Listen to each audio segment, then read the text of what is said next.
I'm going to... And ladies and gentlemen of the jury, the prosecution is not going to get that man today. No, because I'm going to get him.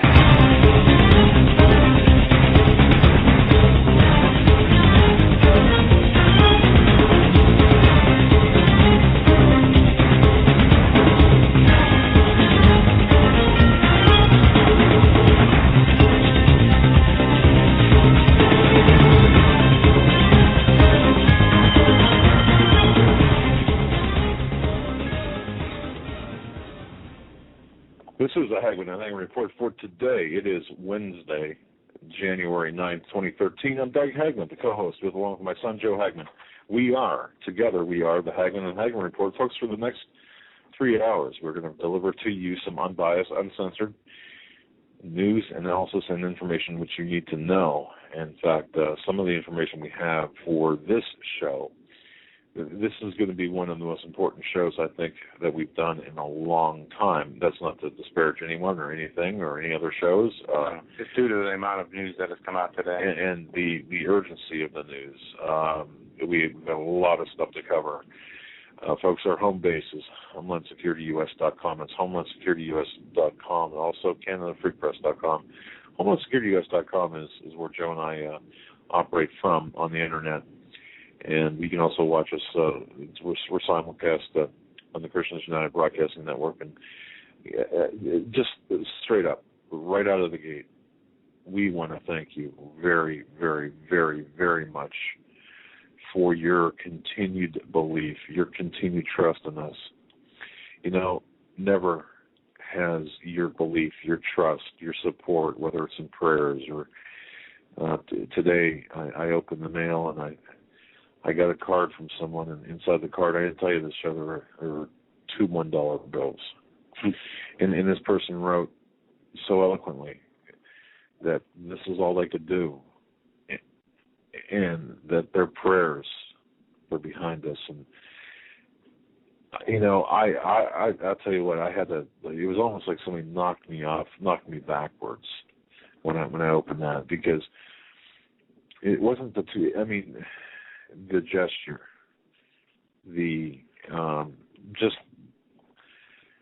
it just struck me. And we are in such perilous times right now, folks. We really are. You've got no idea.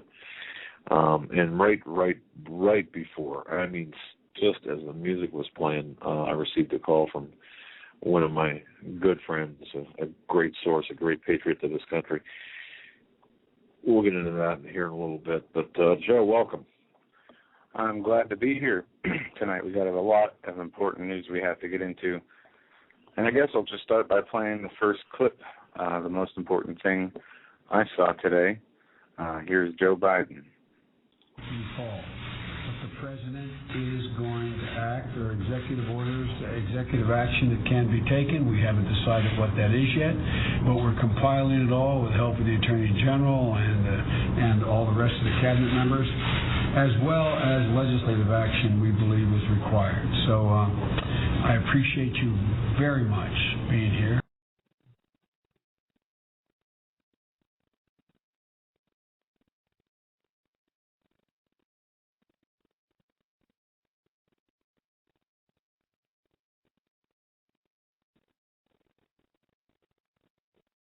Biden is saying is this is going to be handled through executive order. Yeah, sorry guys, I had us on mute since after the video played. All right. I didn't bring us back. I just brought us back. Let's do this again. Biden, Obama might use executive order to deal with guns. The president is going to act, said Biden, giving some comments to the press before a meeting with victims of gun violence. There are executive orders. There's executive action that can be taken. We haven't decided what that is yet, but we're compiling it with all the help from the Attorney General and the rest of the cabinet members, as well as the legislative action that we believe is required. Biden said that this is a moral issue and that it is critically important that we act. He went on to say that, as the president said, if your actions result only in saving one life, they're worth taking. But I'm convinced we can affect the well-being of millions of Americans and take thousands of people out of harm's way if we act responsibly. Folks, if you're not troubled by what's going on right now, if there's not your spirit is not stirred deep inside you right now, I don't know what is. I don't know what will be. I don't know what will take your spirit from being troubled. I just don't know, Joe. There are some issues that there's a backstory about what's going on that we need to talk about that does involve Alex Jones and Piers Morgan. They're a big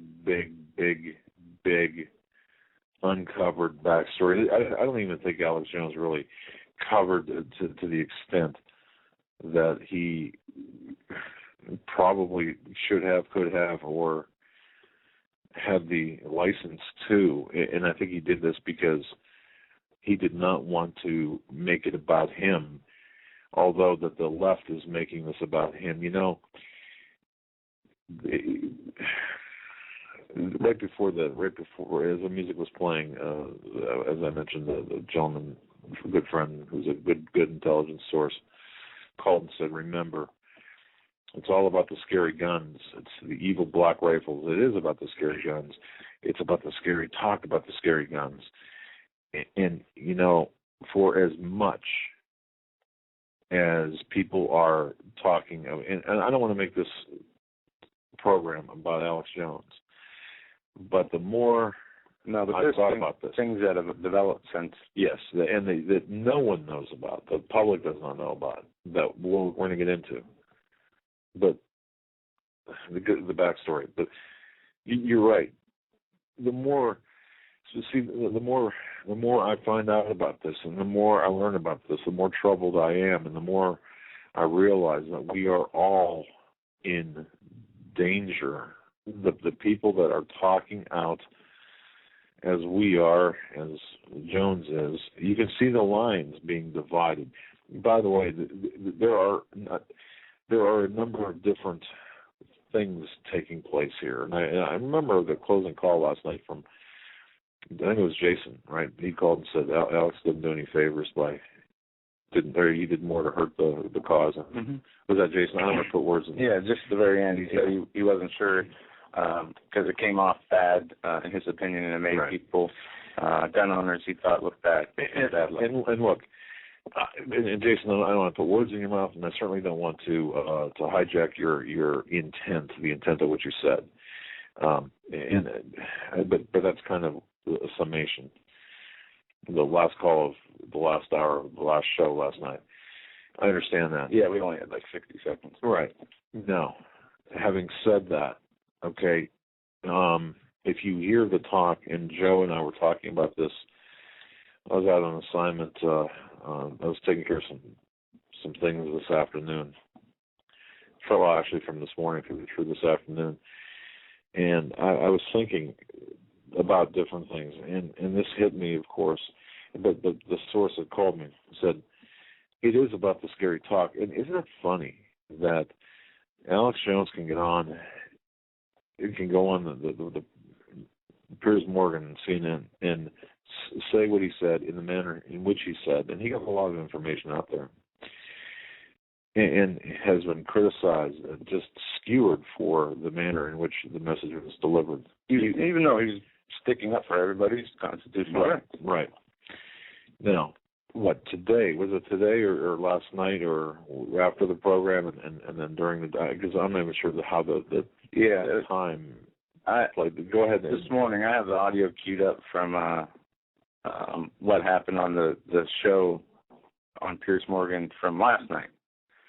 And we also have a reality check, Piers Morgan versus Alex Jones, the truth about gun homicide rates. Yeah, this is a little off on that one, though. And that's Ben Swan, and he really gives the real numbers, the real, and they're very accurate, and it's right on the money, and this is what should have been debated when Jones went on, but it wasn't, but there was a reason why Jones did what he did. I know this now, and I know this better now than I did yesterday. And I guess the other thing I'm saying to you is this: the frightening. And Joe had played some clips for me before showtime from Ed Schultz, for example. Yeah. That would put Alex Jones, that would make Alex Jones a little rant on Piers Morgan. It would be same thing. Yeah, exactly.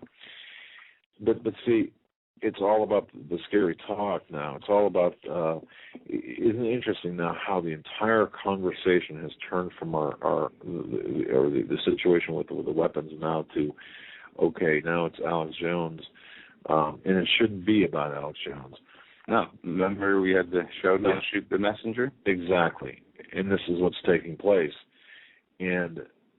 But this is a deliberate, concerted effort on the part of the communists in this country to vilify, to vilify Alex Jones and people like him, and to talk in the manner in which he did about guns and about the 1776 and the Second Amendment. That's verboten. You should not talk about that. But to talk about,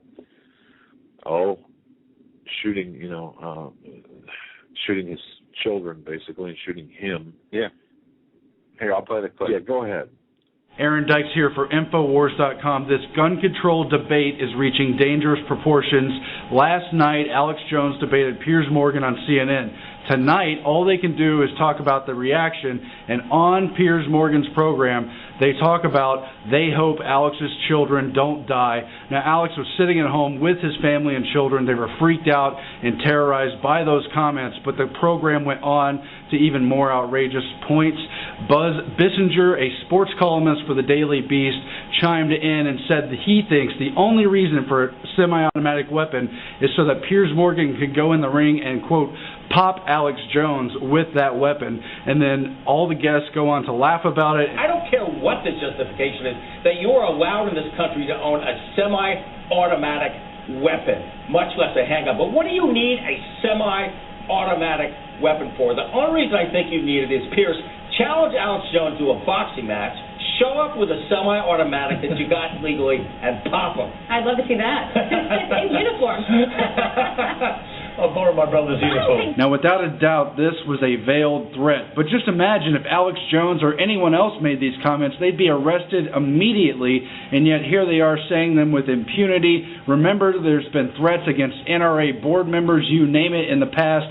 These authoritarians don't want peace. They want control, and they're showing it here. Get this out immediately. Signing off for Infowars.com. And there you have it. Panel Gloria Allred, I think it looks like, talking about challenging to a boxing match and then shoot him with the semi-automatic weapon.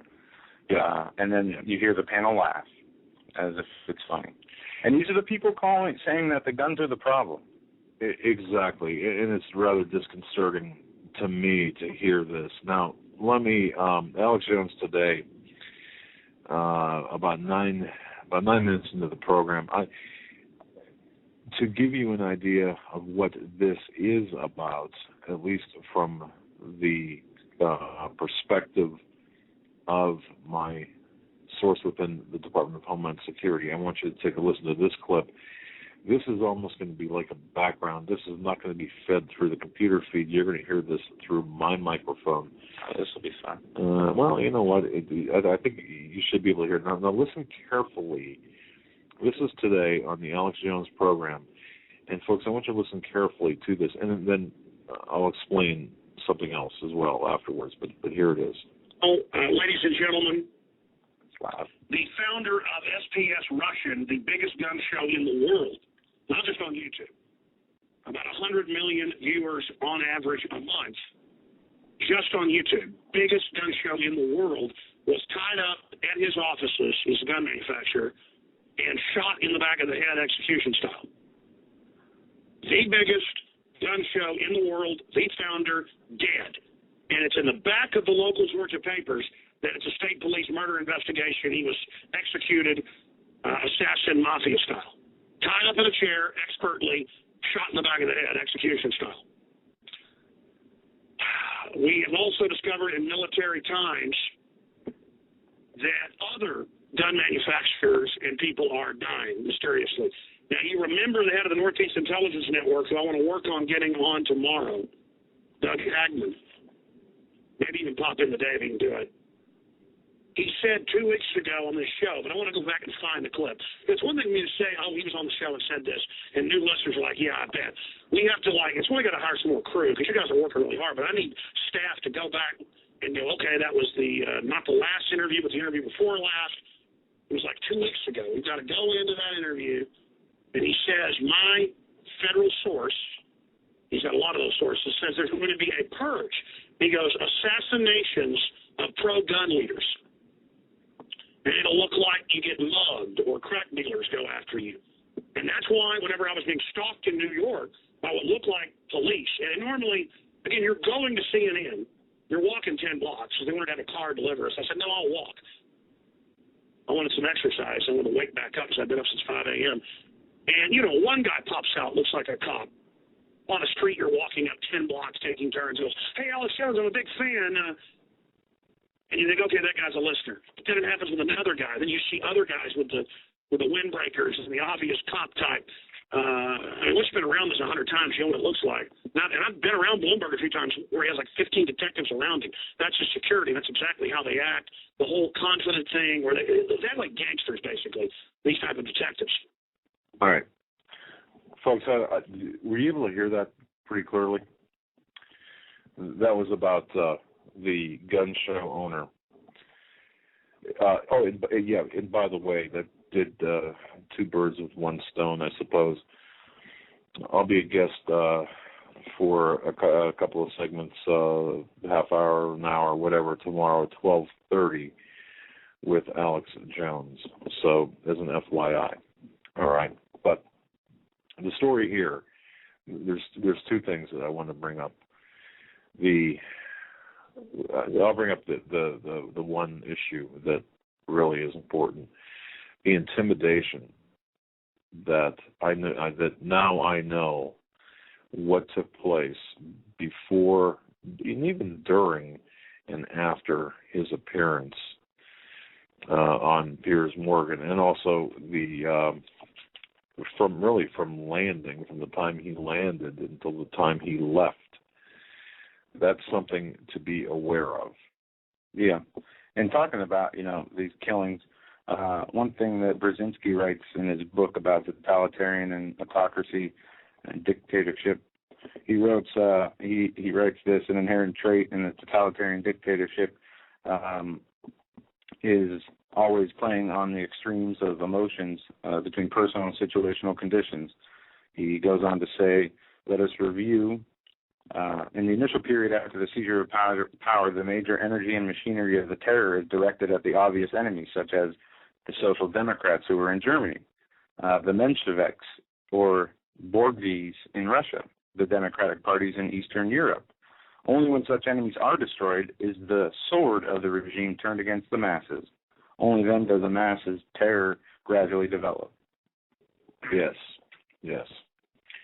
Now, okay. I was trying to follow, and this is why I don't do two things at one time. I was trying to follow there's a comment in chat about the FPS Russia found dead, the head of the largest gun show, and then, of course, his alleged ties to the Russian mob, or I didn't catch it exactly. Maybe I'm misquoting it, but look, this gentleman that says the FSB dealt with the Russian mob. Okay, but the important thing is this weapons manager of YouTube Top Gun Show, FPS Russia, was found tied to a chair, murdered. He was executed. And deputies in Georgia are trying to figure out what happened to a Kentucky man found shot dead. I believe this is last week.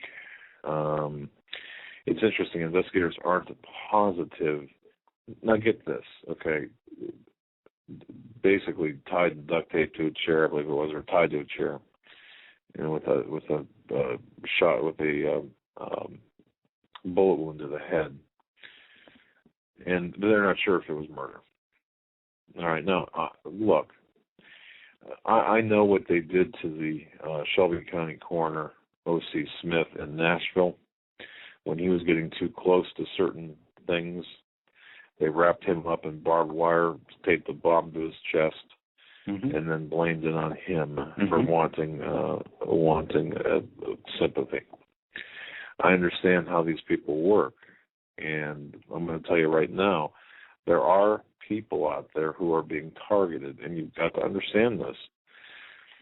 There are people like Alex Jones. Does he have something to worry about? He does. Anyone who speaks out and who does so effectively, or who facilitates the weapons, the pro-weapons position to influence a number of people, or to facilitate the arming of the American public in any way, shape, or form, effectively and largely, they are on the list of targets. And that's why, one of the reasons why Jones was extremely concerned, because knowing this in the back of your mind, it does happen, folks, where, you could be driving down the road and get stopped, and if they are looking for a reason to arrest you, and as much as it pains me to say this, it doesn't happen all the time, obviously, but if they're looking for a reason to shoot you, they will do that. Planting evidence. I mean, we're talking about an entirely different level of police, if you will, or not even police, but of mindset. It's not your county sheriff or deputy stopping you for a traffic stop, or your municipal township police officer or something. No, this is something much more severe. And I was told back when I was on his show back on the 26th or 27th, or maybe both days, that things like this were going to start taking place. And I didn't even know until today that this Russian FPS Russia guy was found. Yeah, and there's another guy that was killed who worked with him, or worked in the same line of work with him, and was found dead in a mysterious car crash, from what I understand. All right. Also. So just be aware of the fact that, I guess, the big thing here is there's a lot of things going on behind the scenes. It's not about, the discussion should not be about Alex Jones. It should be about the evil talk associated with the guns. Every time you're being conditioned to think of these black semi-automatic weapons being evil devices, it's all about the conditioning with the words being used about the weapons. Well, let's go back to the founding fathers. George Mason said this: "I ask, sir, what is the militia? It is the whole people. To disarm the people is the best and most effectual way to enslave them." George Washington said, when he was president, "Firearms stand next in importance to the Constitution itself. They are the American people's liberty, teeth, and keystone under independence.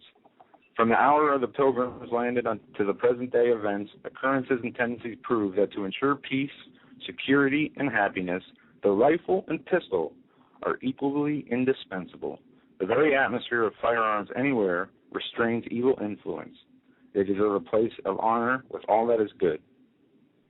And I could go on with other quotes from other presidents. And I think the important thing is, and I know people get fatigued about talking about the singular issue, but if you look at it as being perhaps the spark that ignites what is one of the sparks that will ignite the country, or the fuel, part of the fuel, or look at it as with the seriousness that you need to look at it. I'm sorry I'm not as articulate as I really need to be, but you've got to understand that they have ratcheted things up to levels that I really personally did not think it would be at this level at this point. No. Without another incident. I was talking to somebody today or yesterday, and think of if Mitt Romney was elected. Did Obama do anything to bring about this change in the way things happened? No. Okay. But wait a minute. He wasn't involved in the school shootings. He didn't do any policy to all these things that they say are happening, this violence, this gun grabbing. He's not. If Romney were president, right? These shootings still happen. Everything still happens. Okay. The same language, the same rhetoric coming out of the mainstream. It would be exactly the same. In my opinion, out of the leftist media, out of the left and right. Well, Fox has been calling for gun control, off and on, depending on who's on there. It is not a bipartisan issue. Okay. No, I agree with you. I'm sorry, I'm slow in the uptake right now, but okay, I got you. Okay, yes. So, and we see, Governor Cuomo gave a speech today where he stated, you don't need an assault rifle with 10 bullets to kill a deer. In the same speech, he talked about legalizing marijuana for up to 15 grams while outlawing guns. And one of the comments on there said it best. And I talked with Keith Hansen today, and he didn't have a chance to come on tonight to voice his opinion about this, but he said he was very upset. He was bleeding through his head, and that what Cuomo was saying, he was talking about what Cuomo was saying, and how ridiculous it is. And once again, how many times you have to reiterate the fact that the guns are not here to protect or to hunt or sport shooting. Right. It is the best way, the only way to keep a free people and to defend against tyranny. Thomas Jefferson said those who hammer their guns into the plowshares will plow for those who do not. Yeah, I was looking for that quote, and I'm glad you mentioned that quote because that's exactly correct. And one of the issues, too, was we talk about on this show that the outlawing and banning registering and then registering your guns and then the subsequent confiscation or outlawing of the guns always leads to genocide. Mm-hmm. But the argument, there are certain arguments popping up, and they are deliberately, but they're deliberately put into place here. The arguments are, well, it didn't happen in England, it didn't happen in Australia. Yeah, it didn't lead to more gun violence in certain areas. No, I'm talking about the genocide factor. In other words, for example, Rwanda, China, all the communist countries, all the big things that happened in the 20th century. Yeah, from the Ottoman Empire to the Nazis. There's a lag time, okay? There is a lag time. It could be 5 years, could be 15 years, could be 25 years. There's always a lag time there, or there has been, or can be. And so, in some, it's a very short period of time. Others, it's a longer period of time. Just because it hasn't happened yet does not mean it's not going to happen, given other circumstances. So don't fall for that argument. No. Just be very aware of this. But what scares me, or what frightens me at this point in terms of what's going to happen next, is the potential for Obama to exercise dictatorial powers to get this done, to create, to criminalize, or to somehow throttle the people's Second Amendment rights. This is the problem I've got. Do we have something on this? We have the Ben Swann clip where he gets into the statistics of not the genocide part, but the violent crime rate, the amount of violent crime per 100,000. Why don't we get into this, because folks, to show you the this is where the real debate is. This is where the real numbers are, and this will show you that how disingenuous. This will show you how disingenuous the Piers Morgan is, and how disconnected the media is giving the information. Yes, very, very good clip. In fact, you'll have to find it on your own and then save it and copy these numbers down too. This is a reality check from Ben Swann. The truth about gun homicide rates. Over the past few weeks, the argument over gun control has raged, and among those demanding stricter gun laws is CNN host Piers Morgan. There's one particular stat that Morgan has been citing for weeks. In our commitment to balanced news, Ben investigates the truth behind it in Reality Check.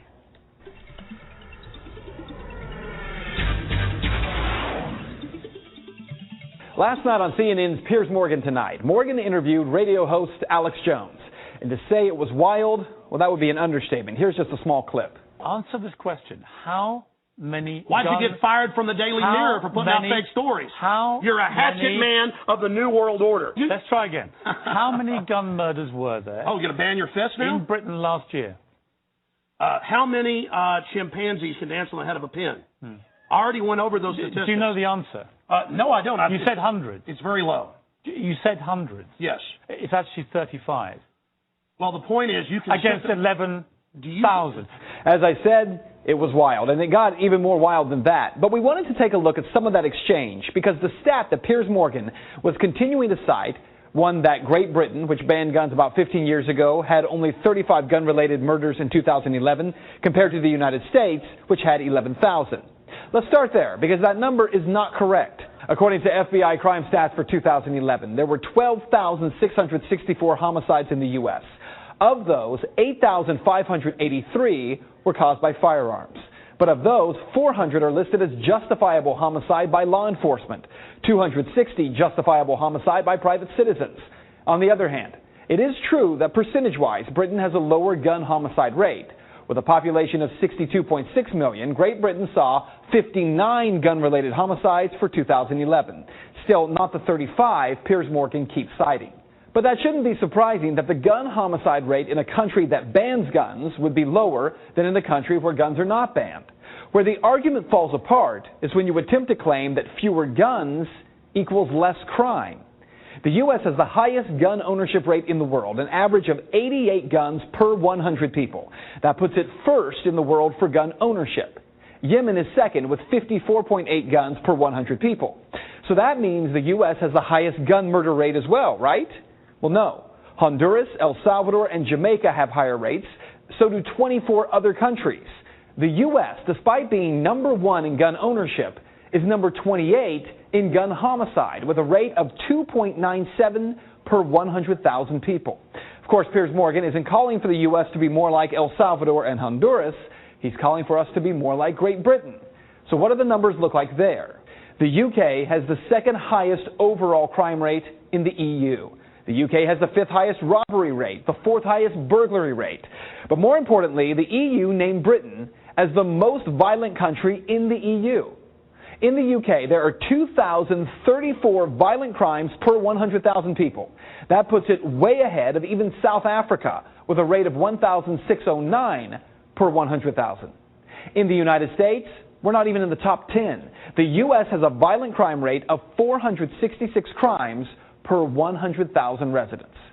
So what this means for you is that while people like Morgan insist that the U.S. can learn from Great Britain, well, maybe we can. What we might learn is that violent crime is not the result of a gun or any tool. It is the result of the heart of men and women. And that is Reality Check. You can find the sources for the story posted on our website at fox19.com. If you'd like to make your voice heard in the story, head over to Ben's Facebook page. Find it by searching Ben Swan. And we are also putting a link to the full interview between Piers Morgan and Alex+Jones. It's 2 parts. It's worth watching it. I was reading it last night. You need to watch it, You need to watch it. You have to watch it. Yeah. So there you have it. Even though the gun, we have the most guns per people in the world, we have one of the lowest crime rates when it comes to the, what do they say, 422 per 100,000 violent crimes compared to the UK, 2,000 some per 100,000 violent crime.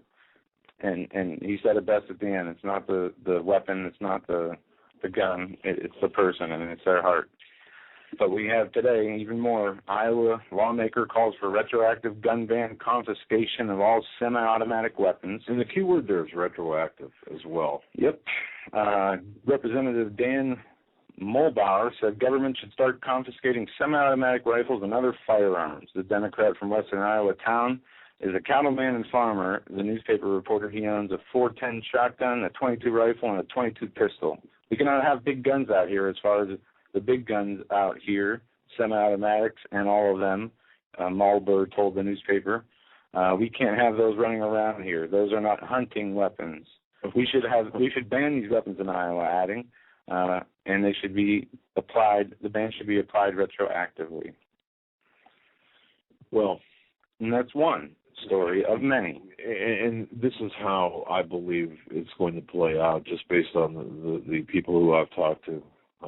The people who've talked to me, they expect this to be a retroactive criminalization of weapons. There will be no grandfathering in of the high capacity magazines or the various weapons that are identified. So now let me go.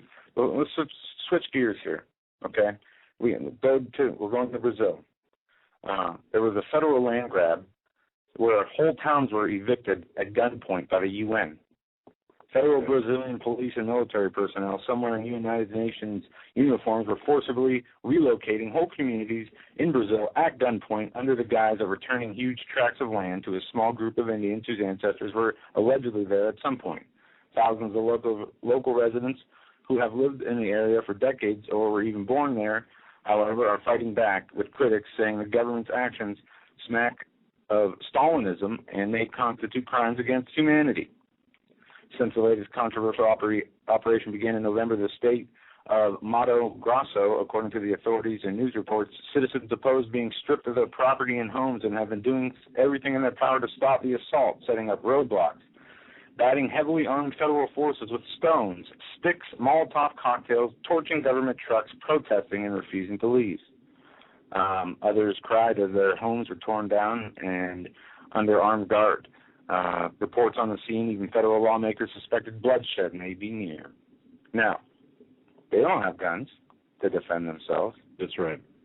I do really suspect at this point that, well, not suspect, I've been told as much.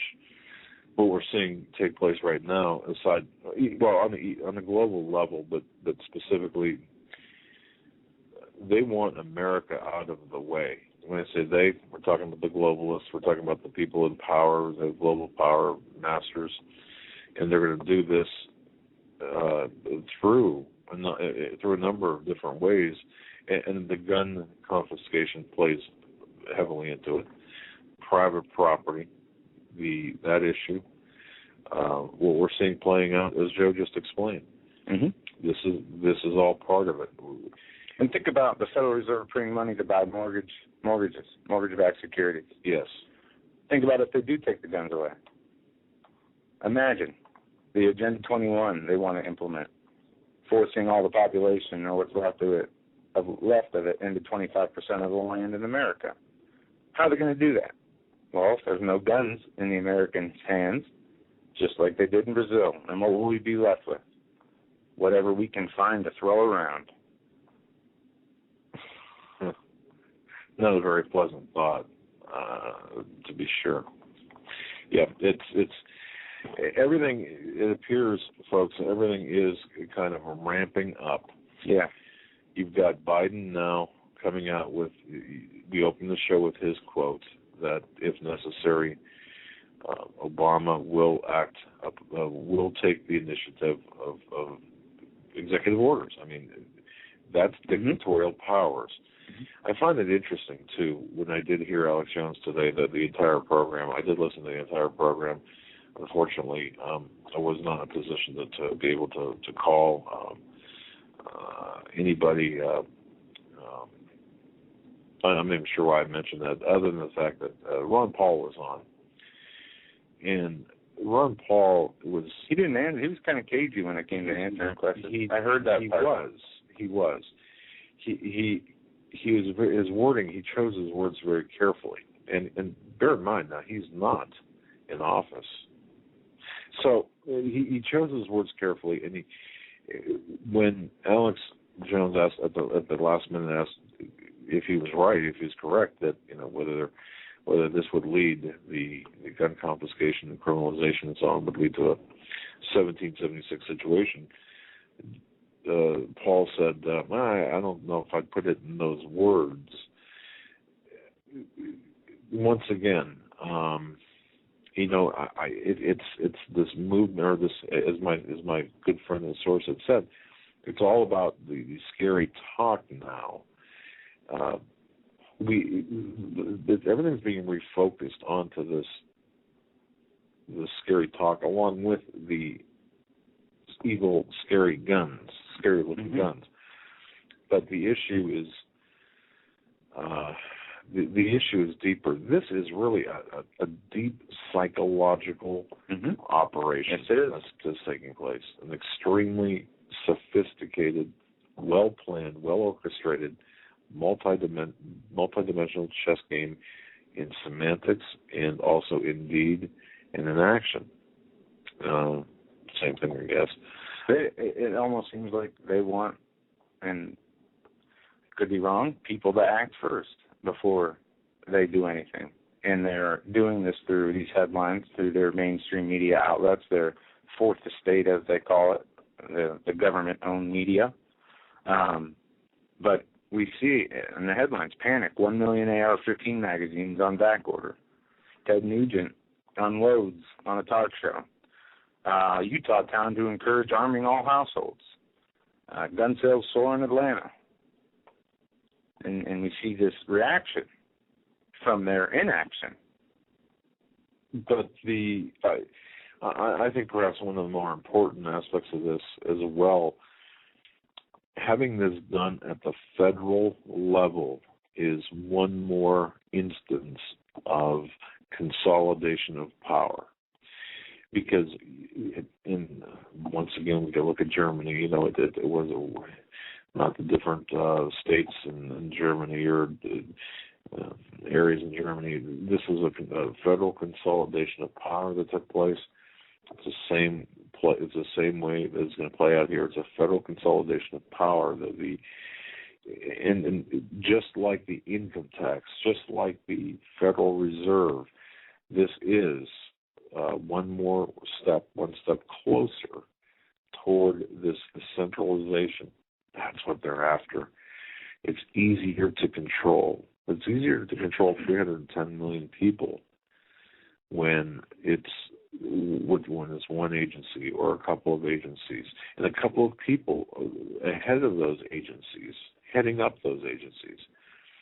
Isn't it easier to control the agenda that they're going after?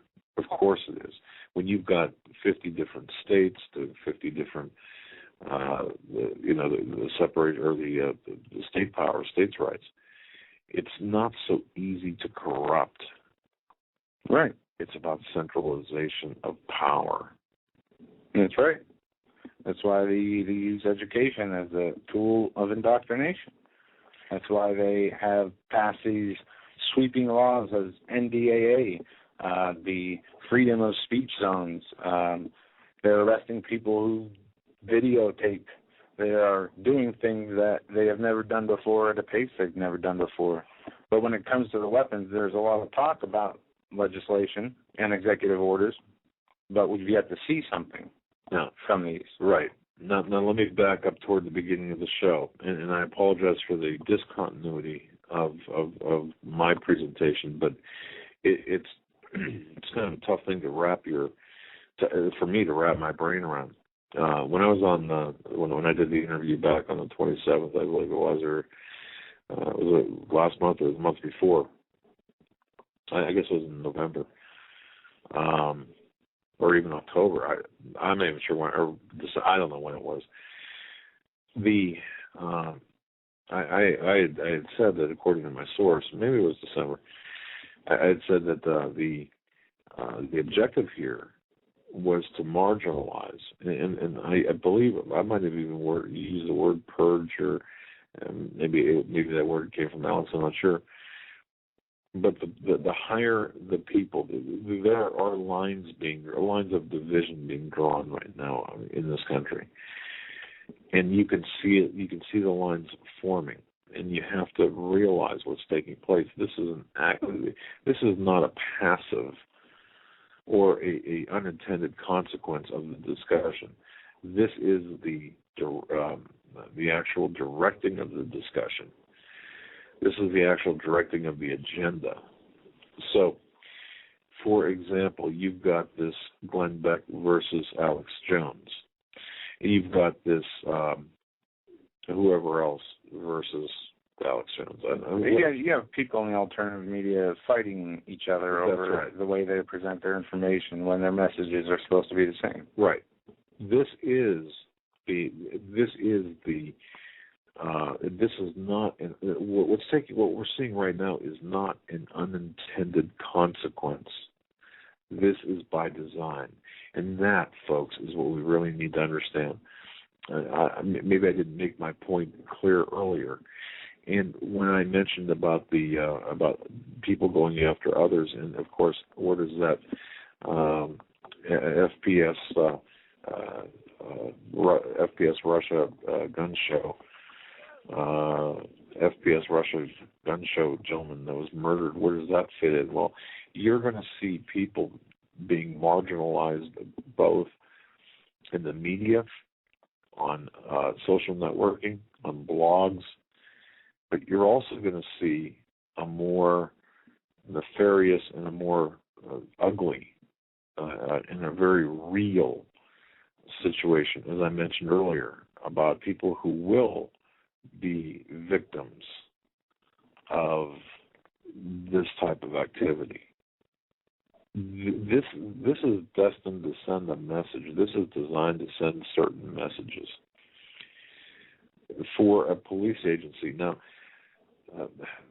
I can think of a number of cases where the suicide did look like murder. I mean, it really did. And I was having investigated, through my forensic analysis courses that I took to see exactly, to recreate the situation. I understand. Okay. However, I have, without knowing without looking at the crime scene photos or knowing the exact circumstances, I can tell you that this, for the investigators in Georgia, saying that this gentleman by the name of Keith Ratliff, once again the head of FPS Russia gun show, biggest gun show in the world essentially, for them to even consider this being anything but a murder publicly tells me that there's a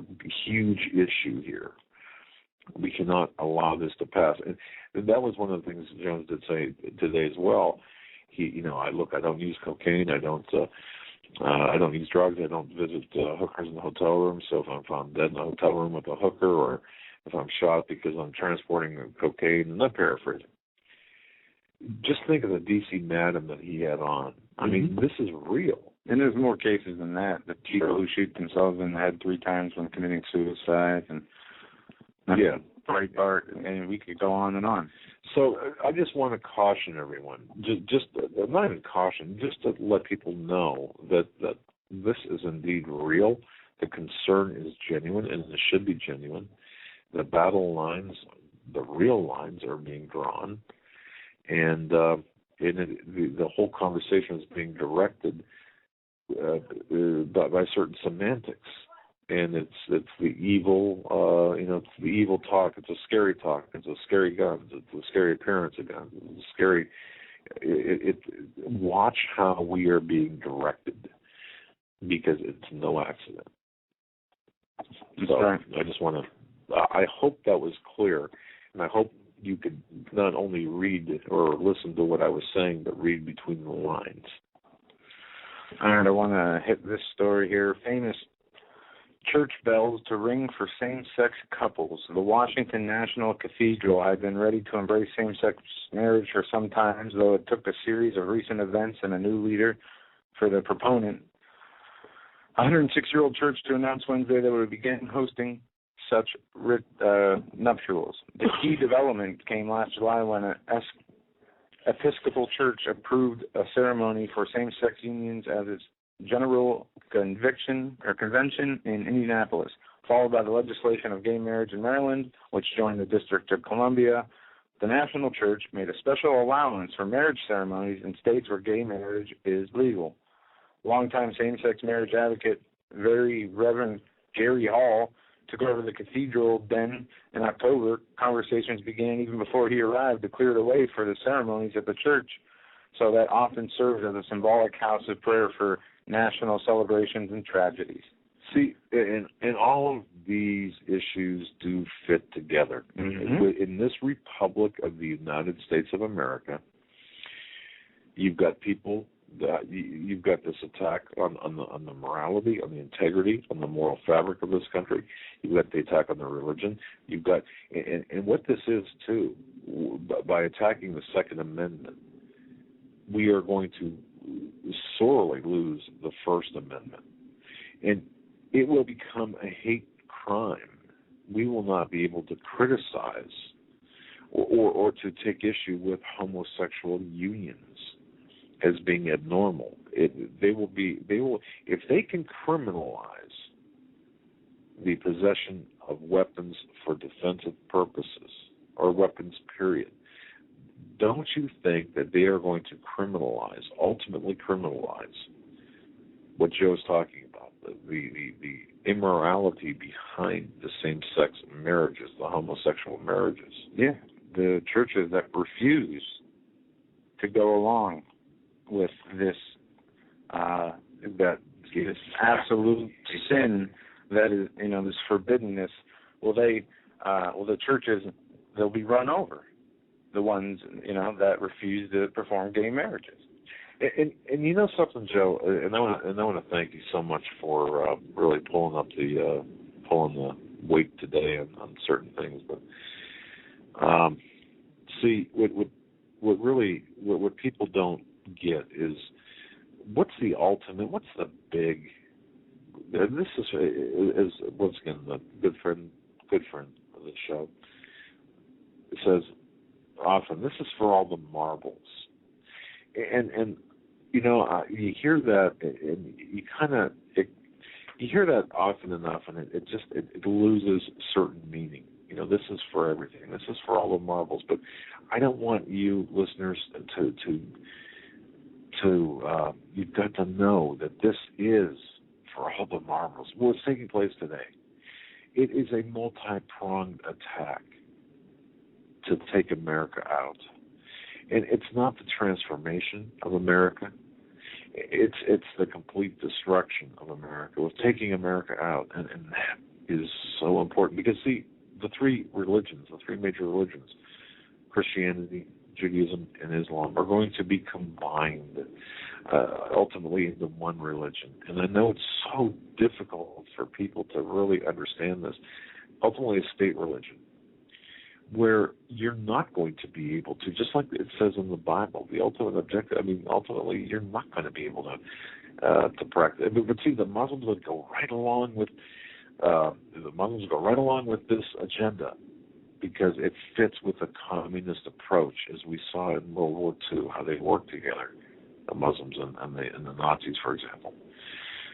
It fits, but this is the ultimate goal, to take the one true religion, the Christianity, and of course the Judaism, to dilute them and to outlaw them essentially. And how do we know we're living, in these times, these perilous last times? Well, remember the parable of the fig tree, where he says, "Behold the fig tree and all the trees, when they now short forth, and you know of your own selves that summer is now nigh at hand." That's from Luke, but the one from Matthew is more descriptive, where it talks about when you see the fig trees blossoming and blooming, you know that the season of summer is near. Also, when you see the things happening, the abominations in the church, the way that people are acting, the beginnings of sorrows, also know that will be the time, the season of which we live in. And we should rejoice in that as Christians, as Bible-believing Christians. We should absolutely rejoice in that. I think, but we also have the responsibility, and to quote again the source, to play our zone, because listening to this, being who you are as you listen to this broadcast, and I'll bet you a great majority of people listening to this broadcast wonder how they got. Well, I'll bet you, I'll talk to you, that the percentage of people listening to this broadcast that can feel in your heart or in your spirit that you were born for this day, that you somehow, in some way, you might not know what you're doing, whether you're driving your vehicle right now as you're listening to this, or if you're working in a factory listening to this, or if you're overseas, or you do whatever you're doing. But you were born for this day and this time. God has a plan for you, and it's your responsibility. And see, that's a big responsibility. You might not want to accept it because it's kind of like, come on, really, do I have to do this? It's kind of like sometimes like I feel, really. Do I really? I mean, come on, please. But this is, you are, it's you. It's not us necessarily. It's you who are going to be talking to others and influencing others. And that is so important, because if you touch other people's lives, that the ripple effect, the butterfly effect, if you will, 1,000, 10,000 times over, 1,000,000 times over. How great is that? And that's what we have to. So combine the knowledge with the word, and you've got a very powerful message and a very powerful position to play. So yeah. And what we're going to do, I think, we should do this for the 2 hours remaining we have, is take calls, and I want to get people's reactions on what's going on today with all this talk of banning guns through executive order through different states. Anything that you see on that is important to you, anything we did or didn't cover, we want to hear from you, because we're going to have Nathan Leal tomorrow. That's right. Then on Friday we are going to have Steve Quayle with his Insider. Yeah, so that's right. Friday we're probably not going to be taking any calls. I don't see us taking any calls. And I talked to Nathan Leal. For the sake of program continuity, we're not going to be taking any calls. His preference is to lay out the evidence, kind of like a witness to a jury, you being the jury, and then let you decide. So for both of those programs, if in fact you have specific questions you want to ask, you can send them to either Joe or I. Just click on our email addresses on the front page, or click on our names on the front page of our website, HomelandSecurityUS.com, and we will make sure that the questions are incorporated to the appropriate person and accordingly. And then Sunday, we're going to have Steve Quayle and Tom Horn. Right. For a special program. Both Friday and Sunday will be from 9 to midnight Eastern Time. You're not going to want to miss those shows. Another article here I want to hit before we end this first hour and take calls. There's a minimum of 40 children paralyzed after a new meningitis vaccine was given. On December 20th, 2012, a vaccination tragedy hit a small village of Guerrero located in northern Chad, Africa. According to the newspaper La Vox, out of 500 children who received the new meningitis vaccine, it's called MENAFRI vac. At least 40 of them between the ages of 7 and 18 have become paralyzed. Those children are also suffering from hallucinations and convulsions. Since this report, the true extent of this tragedy is coming to light, as the parents of the vaccinated children have reportedly yet more injuries. The authorities in the area are shaken as citizens set fire to sanitary administration vehicles in a demonstration and a frustration and anger at their government neglect. And listen to who is behind this company. It's not going to surprise you. The World Health Organization and the Bill and Melinda Gates Foundation. And we all know that Bill and Melinda Gates are huge eugenics. Huge advocates for eugenics and for population control. You cannot make this stuff up. No, it's absolutely ridiculous. There's even a story I saw on the flu outbreak that people are saying is really bad. The one person died from the flu who got the flu shot. I think there's been 18 confirmed deaths, but they are turning ambulances away and creating the state of fear you would expect when flu season comes around. Right. And is that, Joe, is that by, okay. Every year people die from the flu. Right.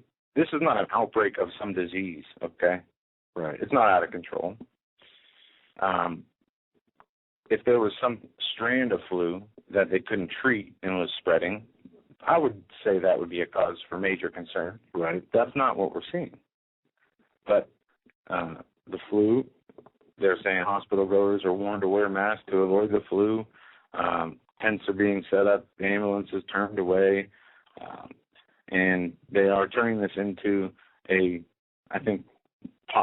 for the effect of getting people to get vaccinated, are turning this into a huge media issue. And it is sad that people die from the flu, but it does happen. It's always happened. Vaccines never, in all the times vaccines have been around, has there ever been a year nobody died from the flu? No. Nobody died from the flu or from the vaccine? From the flu. It doesn't matter. People who get vaccines or don't get vaccines, both of them are dying from the flu. Correct. So what's the point? Anyway, I agree. No, and that's a good point. Wow. Okay. With that, we're going to go to break. We're going to take your calls at 661-244-9839 for the rest of the 2 hours we have, because we won't be taking calls until Monday. So give us a call and tell us what you think about today's news, anything you have, anything we've covered. It's your chance.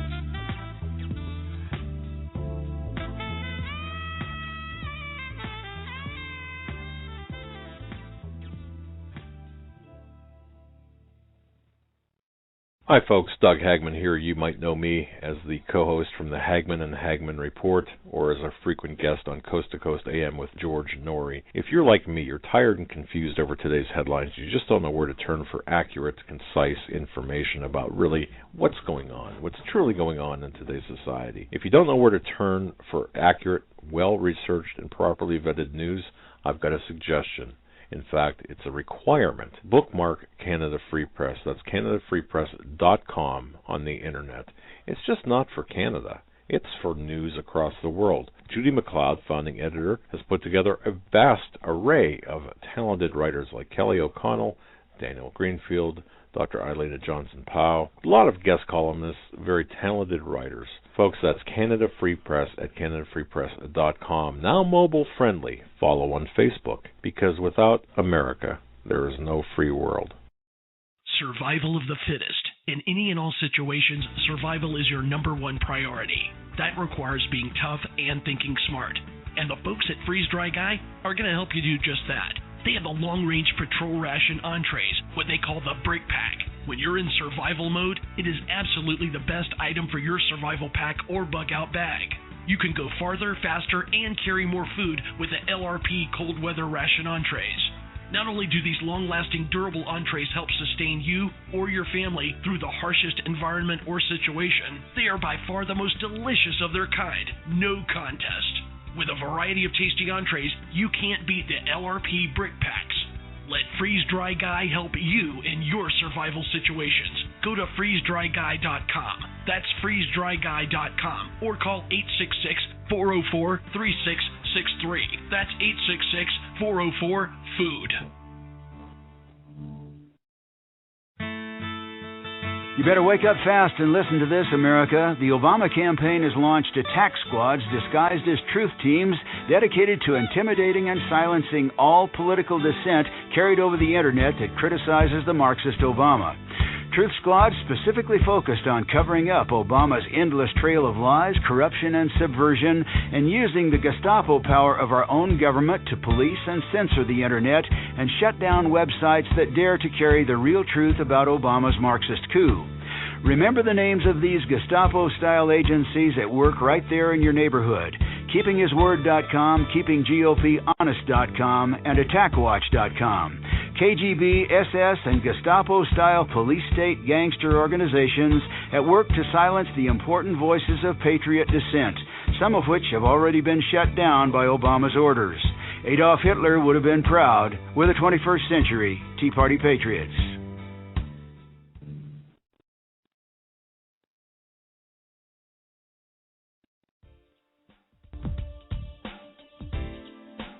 hold on to your seat.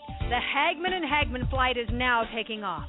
Doug and Joe Hagmann have cleared the runway of TSA agents, jihadists, political crackpots, and global elitists. Now get ready for some real news. Here they are, Doug and Joe Hagmann.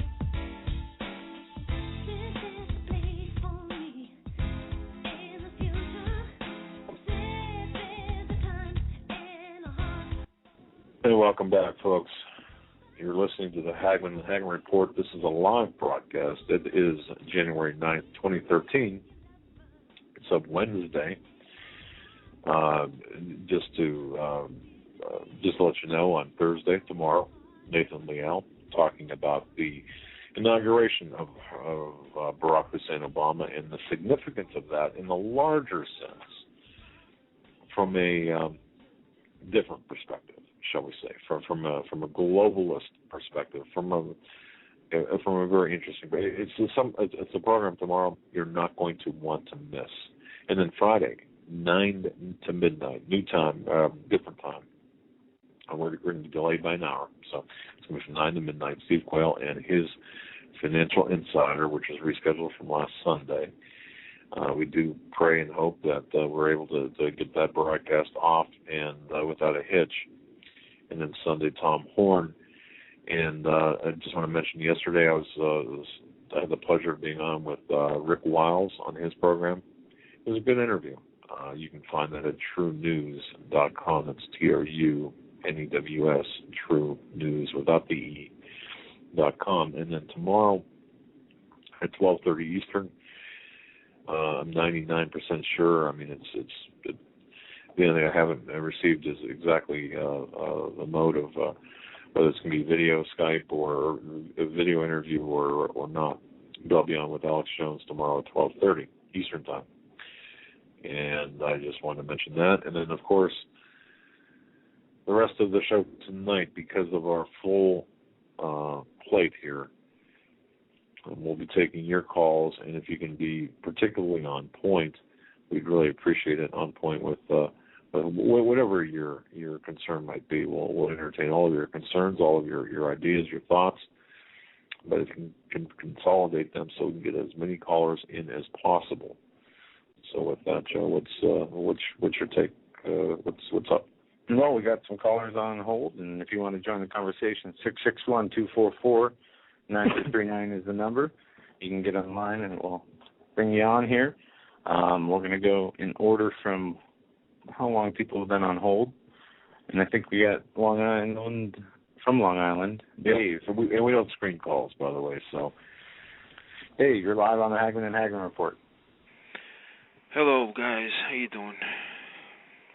Good, sir. Well, you're yeah, up. no. Don't even ask that question anymore. Like Savage used to say, I can understand we're not doing too great, Everybody, But, Doug, I just want to say real quick, I explained that thing about, the floor shaker and everything, and I was in the chat yesterday, and some people who were saying, get some backbone and all this and that. I guess I'm a little stressed out, here being here, and I know what's around me. I don't even know how to put my finger on it. Everything is going through my mind. Steve Quayle, things about, even that guy, his friend, I can't remember, with the sunglasses, the ex-law enforcement state trooper.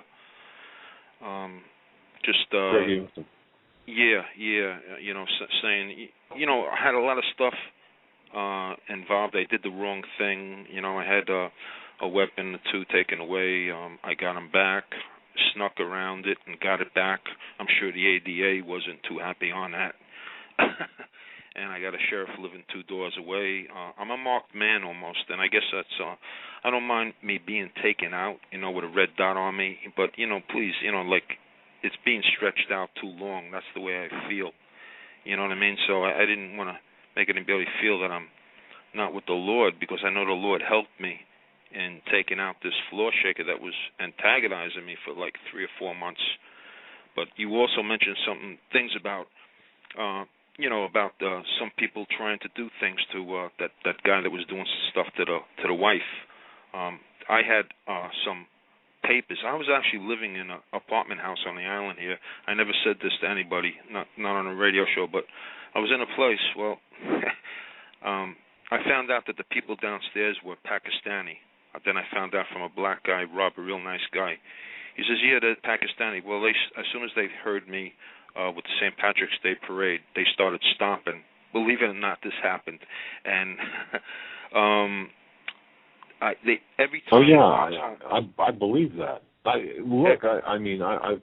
actually, yes, I believe that. It's unbelievable what I'm going through. I've been in 4 different complexes on this island, and the first one was in Hampton Bays, and I had a girl, I believe, upstairs throwing little stones at my truck because she heard me listening to Savage back in 2005.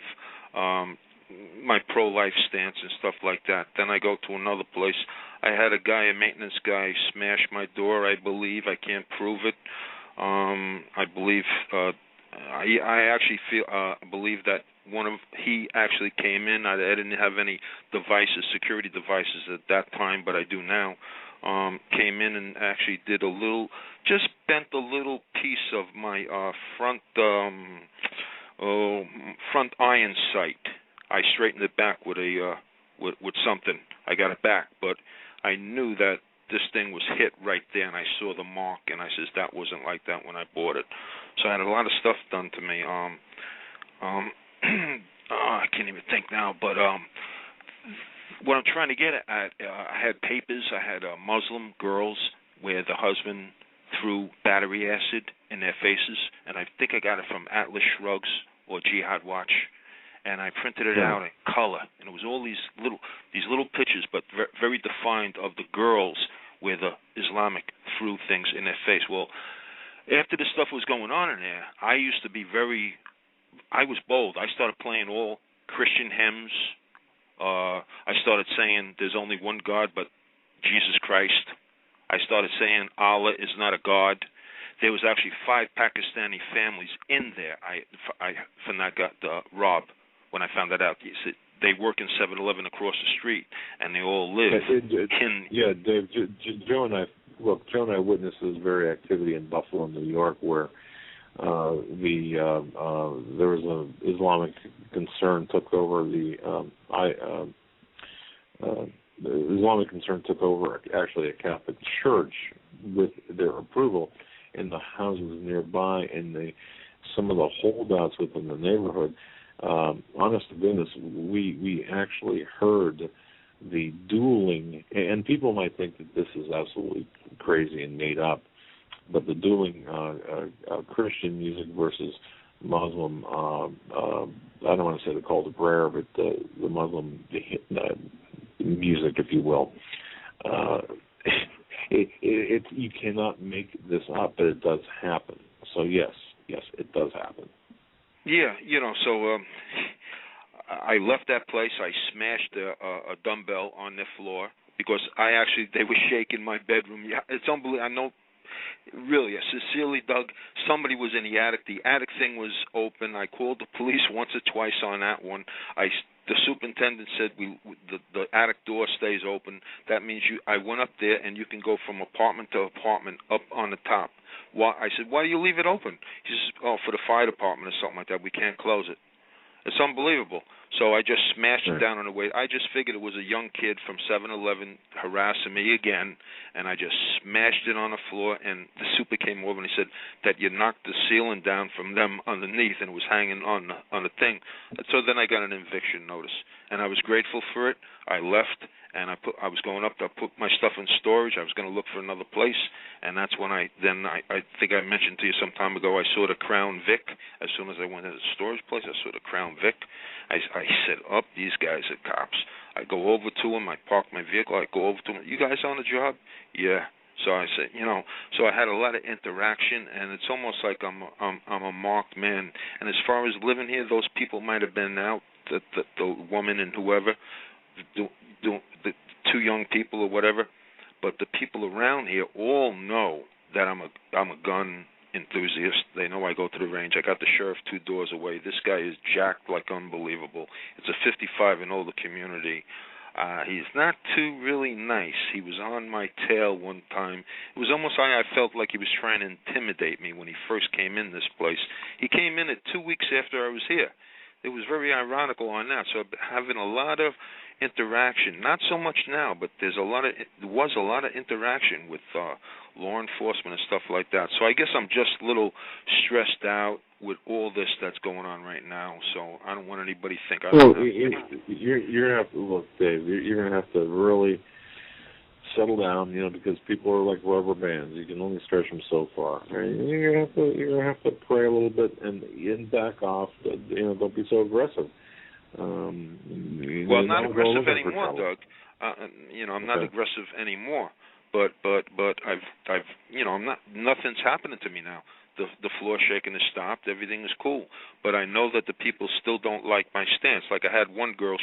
They must listen to what I say. And she came over to me some time ago, and she goes that basically she was saying that God isn't the way that he was back in Sodom and Gomorrah. He's changed according to the people, the way the people have changed. And there's a lot of, and she's a Catholic, I'll say, there's a lot of Catholics and there's a lot of Christians that buy into this crap, that God has changed because the people have changed. And I don't go for that. He doesn't change. No. No, so I'm change. sort of like a little outcast here among the people here. They call themselves Christians, but to me, I don't call them Christians. So I know I'm not like them. So one thing, Dave, a word of advice I can offer you is you don't have to worry about what other people think of you. You don't have to worry about what other people think your beliefs mean. As long as you are all right with Jesus, that's the only thing you need to be worried about. And only need to be worried about what he thinks of you. And don't let your spirit be troubled over. I don't feel like physical. I don't want to go down without fighting. You know what I mean? I don't want to get. I don't want to be handcuffed and taken away without even having a fight. You know what I mean? Who does? But yeah, I just want to say this: if you don't hear from me, if in case I make a move within the next couple of days, and you don't hear from me in 2 or 3 weeks, then you know that something happened to me. All right, that's all I'd like to say, and I thank you all for everything. We'll keep tabs on you. Yeah, we got your number. We can do it. Version 1, my friend. We'll keep tabs on you. All right, buddy. Okay. Thanks. God bless. God bless everybody. All right, that's Dave from Long Island. We don't. Frequent caller, yeah. Having troubles lately and getting them taken care of, hopefully. We're going to go to Donna next. Donna, you're live on the Hagmann and Hagmann Report. God bless you guys for your show. I look forward to it every evening. It's my only solace. I hate to say I live alone. Pretty pathetic, I know. However, I was listening to your show last night, and I thought of Jeremiah, the book of Jeremiah. And then I think I don't know why, I just kind of felt it in my heart when Jeremiah was trying to warn the people of Israel to turn back to God. And at some point, then it was just surrender to Babylon. Because they were being, at one point it was, repent, and then the next thing was surrender. You're going to be invaded, basically. I also thought, I don't know if you guys know it, or maybe I heard it from you, the 40th anniversary of abortions is coming up this month. So when it was made legal. 40 is kind of a big number in the Bible. They wander for 40 years. I don't know if that's significant, but it is coming up, and it kind of, just kind of thought about that. Also, God doesn't change. God means what he says and says what he means. So for the previous caller, Dave, I think he's correct. And Alex+Jones, I knew that had to come up. I watched it on YouTube, which I want you to know I had to do this on my Kindle, which is not, I just bought this Kindle, and it's not easy. I had to watch you guys. I finally figured it out a little bit. My computer, don't know what's going on with it. Just got it fixed. 2 or 3 months ago when I was in California, they loaded new stuff on it. It was all great. And I've been doing some strange research. I mean, a lot of research. I don't call it strange. I'm just very much into my research. I hear something, I try to vet it. So I look up stuff like who owns Fox, and then I look at, the executives and look at their, just research. I don't know why I do it. I'm nuts. And just like research. I'm disabled, so I do a lot of research. And then it just went out, and the guy, I called him. We're still trying to figure out whether it was a hardware thing or software, and they don't know. Mysterious, but I shall keep you abreast of my computer. Anyways, I'm on the Kindle. Thank you. And Alex+Jones, I'm really sorry that I know Piers Morgan pushed his buttons. I know he did. He's a odd little man. I'm not sure if he's odd. Well, odd. I don't know if he's big, tall. I don't know. However, he is annoying. And I also went back and watched previous episodes with Jesse Ventura. I don't know if you've seen that Jesse Ventura did, I could call it debate, where he was on Piers Morgan's show, and he did a really good job. And I mean, he did a great job. But he was a former governor. He has that kind of experience that sometimes you can see on his face that he was angry. I could tell by the look on his face he was annoyed, angry, but whatever. But he had that experience of being governor and being under the microscope kind of thing, and people questioning you, and I think that's a difficult position for anybody to be in. I would want to choke Piers Morgan, but that's why I'm not being interviewed by Piers Morgan. And but I do think that, judging by, like, my mother went and looked at, I guess they were showing clips of it. And, of course, I've been trying to educate my family because my sister's spending a lot of money on a degree that she's going to have a house payment by the time she's done. And I'm like, what are you going to do with this when there's no jobs? You're going to graduate in 2016 and there's going to be no jobs. Well, guess what? If she goes to work for the government, they expunge her loan. And her degree is in behavioral sciences. So, what kind of job you can get with that. And I asked her a pivotal question, and this was the question. I said, the type of degree you have, you could do real good with it. You could help people, or you could do a lot of harm. Well, what is the point? And I said, well, what if you were put in a position, say you had to get a government job, and your job is to come in and break somebody like me? This person's a Christian. We can't seem to get her to give up her thinking. We want you to go in and make her stop, whatever that takes, whatever. You'd be put in a moral position to break somebody down, to do harm. Would you do it? She's like, well, no. But it's easy to say that, but it's hard to say you won't. If you're put in a position where all of a sudden your loans are forgiven, you've got a paying job, and now you're asked to do certain immoral things, like nurses that have to do these. I'm sorry I'm on this abortion thing. And I hope there's Muslims listening, because Muslims need to know this is going to affect them too. Their daughters are going to run down and be able to get the same thing that Christians and any other religious person of any religion, whatever. It's going to affect them. I don't know if they know that, but it is, the new abortion laws. And I'm just really upset about it.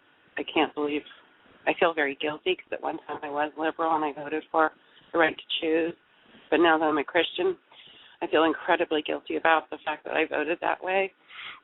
But now my eyes are open, and I see it for what it is. And as far as the guns go, I honestly don't know what they're going to do. And you had made, earlier you had said, it's just, and I had made the same point to my Jehovah's Witness that came to my door, because they're against guns. And I kept saying, I don't own a gun, but you can't take away that right, because once you start taking and picking and chipping away, like you whittle wood, eventually there's nothing left. It's the same thing, you whittle away. People have got to understand the direct correlation between the First and Second Amendments. You take away the first, you lose. You take away the second, you lose all other amendments. But our founding fathers delineated these rights, beginning with the first, followed by the second, and the first and second are linked. They cannot be separated. We lose the Second Amendment, the first is going to go right with it. Which will have the same hate laws as Europe. And then we won't be having this discussion, because it'll all have to be politically correct and dumbed down, and it's really pathetic and sad. And I don't know what point I was trying to make. I was trying to make a whole bunch of points because my mind was kind of too much coffee today, I guess. Blame it on the coffee. Well, it happened. Okay, guys, I really appreciate your show, and I do support it, and I'm going to keep supporting you as long as I can. Oh, could you please address how Agenda 21 is going to affect somebody like me who doesn't have a mortgage? Like, I own my house, so I don't know how are they going to, if you could address that. You don't own your house. You don't own your house. Oh, I don't? Well, You mean I just have a title, right? You pay tax. You pay tax. If you stop paying that property tax, they take your house away, right?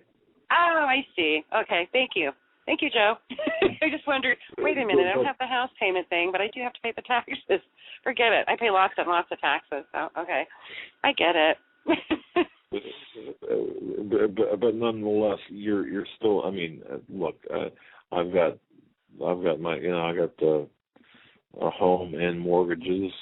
So I mean, I plus property taxes. So I understand, and I understand how this is. But Agenda 21, that's just a component of the global governance, and that's a program by itself. In fact, we'll be getting into the nuances of Agenda 21. One of the greatest writers about in fact, Canada Free Press. If you just go to CanadaFreePress.com and type in the search box Agenda 21, you'll find just a wealth of information. So many great writers talking about Agenda 21, and they explain how things will play out. Henry Lamb was a great.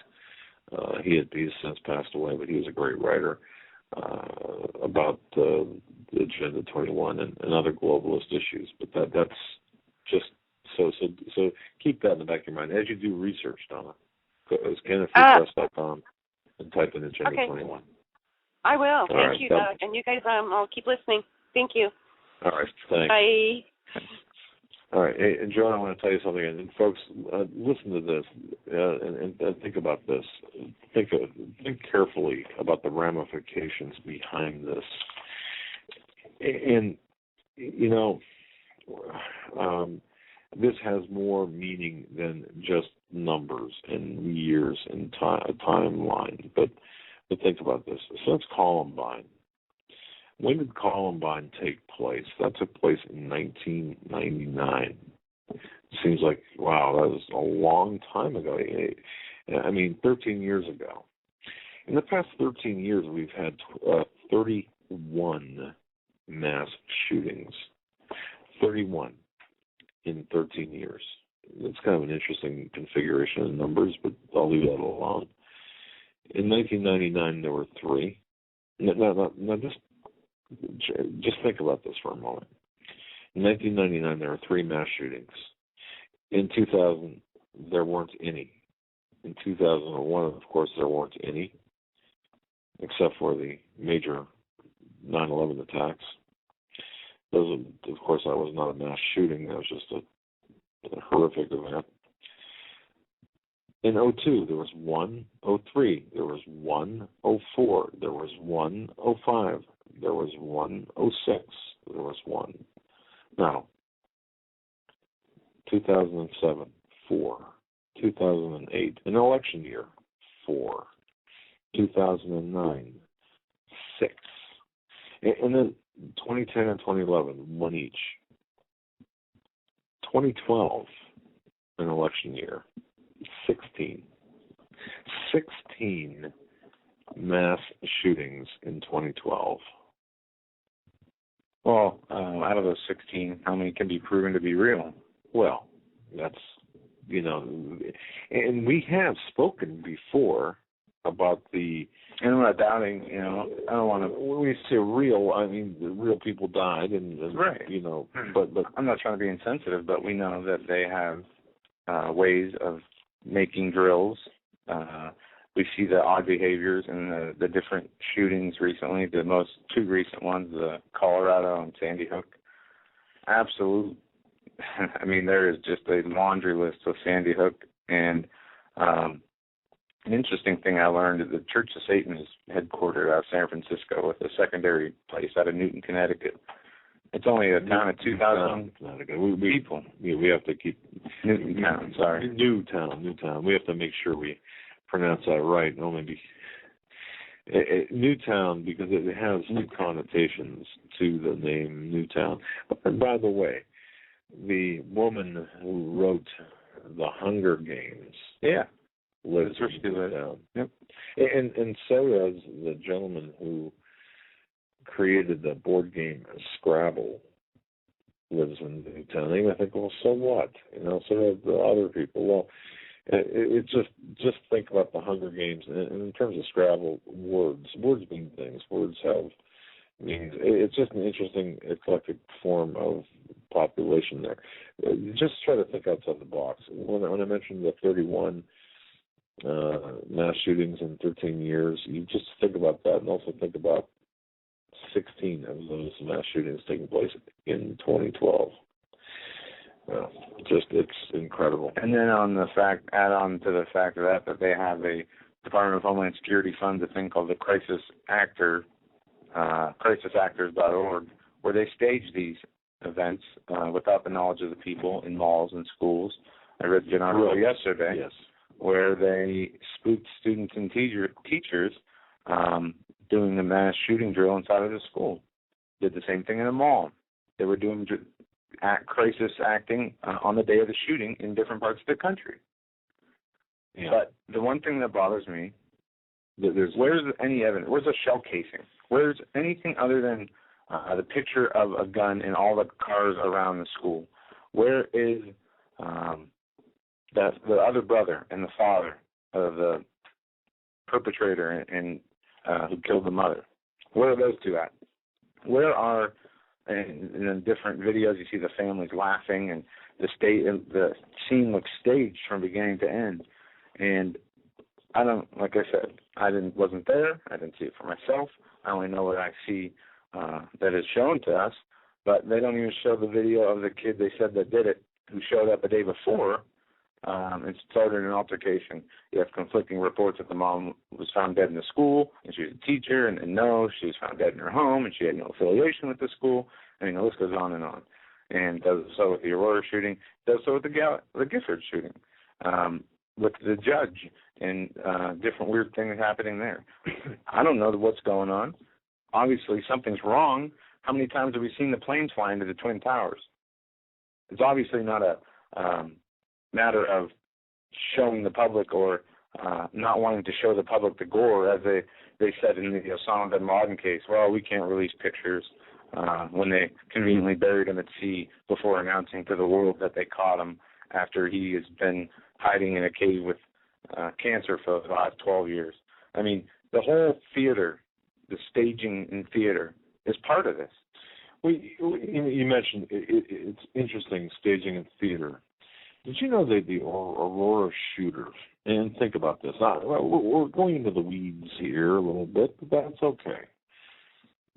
He thought, in fact, I believe that this is on record, he thought that he was in a movie. He had mentioned something about thinking that he was in the movie. His reality was blurred. With respect to, well, even if you go back to Oklahoma City, recall that explosion at the Murrah building. How many children? That was took out a daycare center, and now we have, of course, the Newtown shooting. Killing children gets people's attention, and we know this. What separates America, by the way? What separates the United States from other countries? There's two factors. One is our religious freedom, and the second is our right to bear arms. We know that America must crash.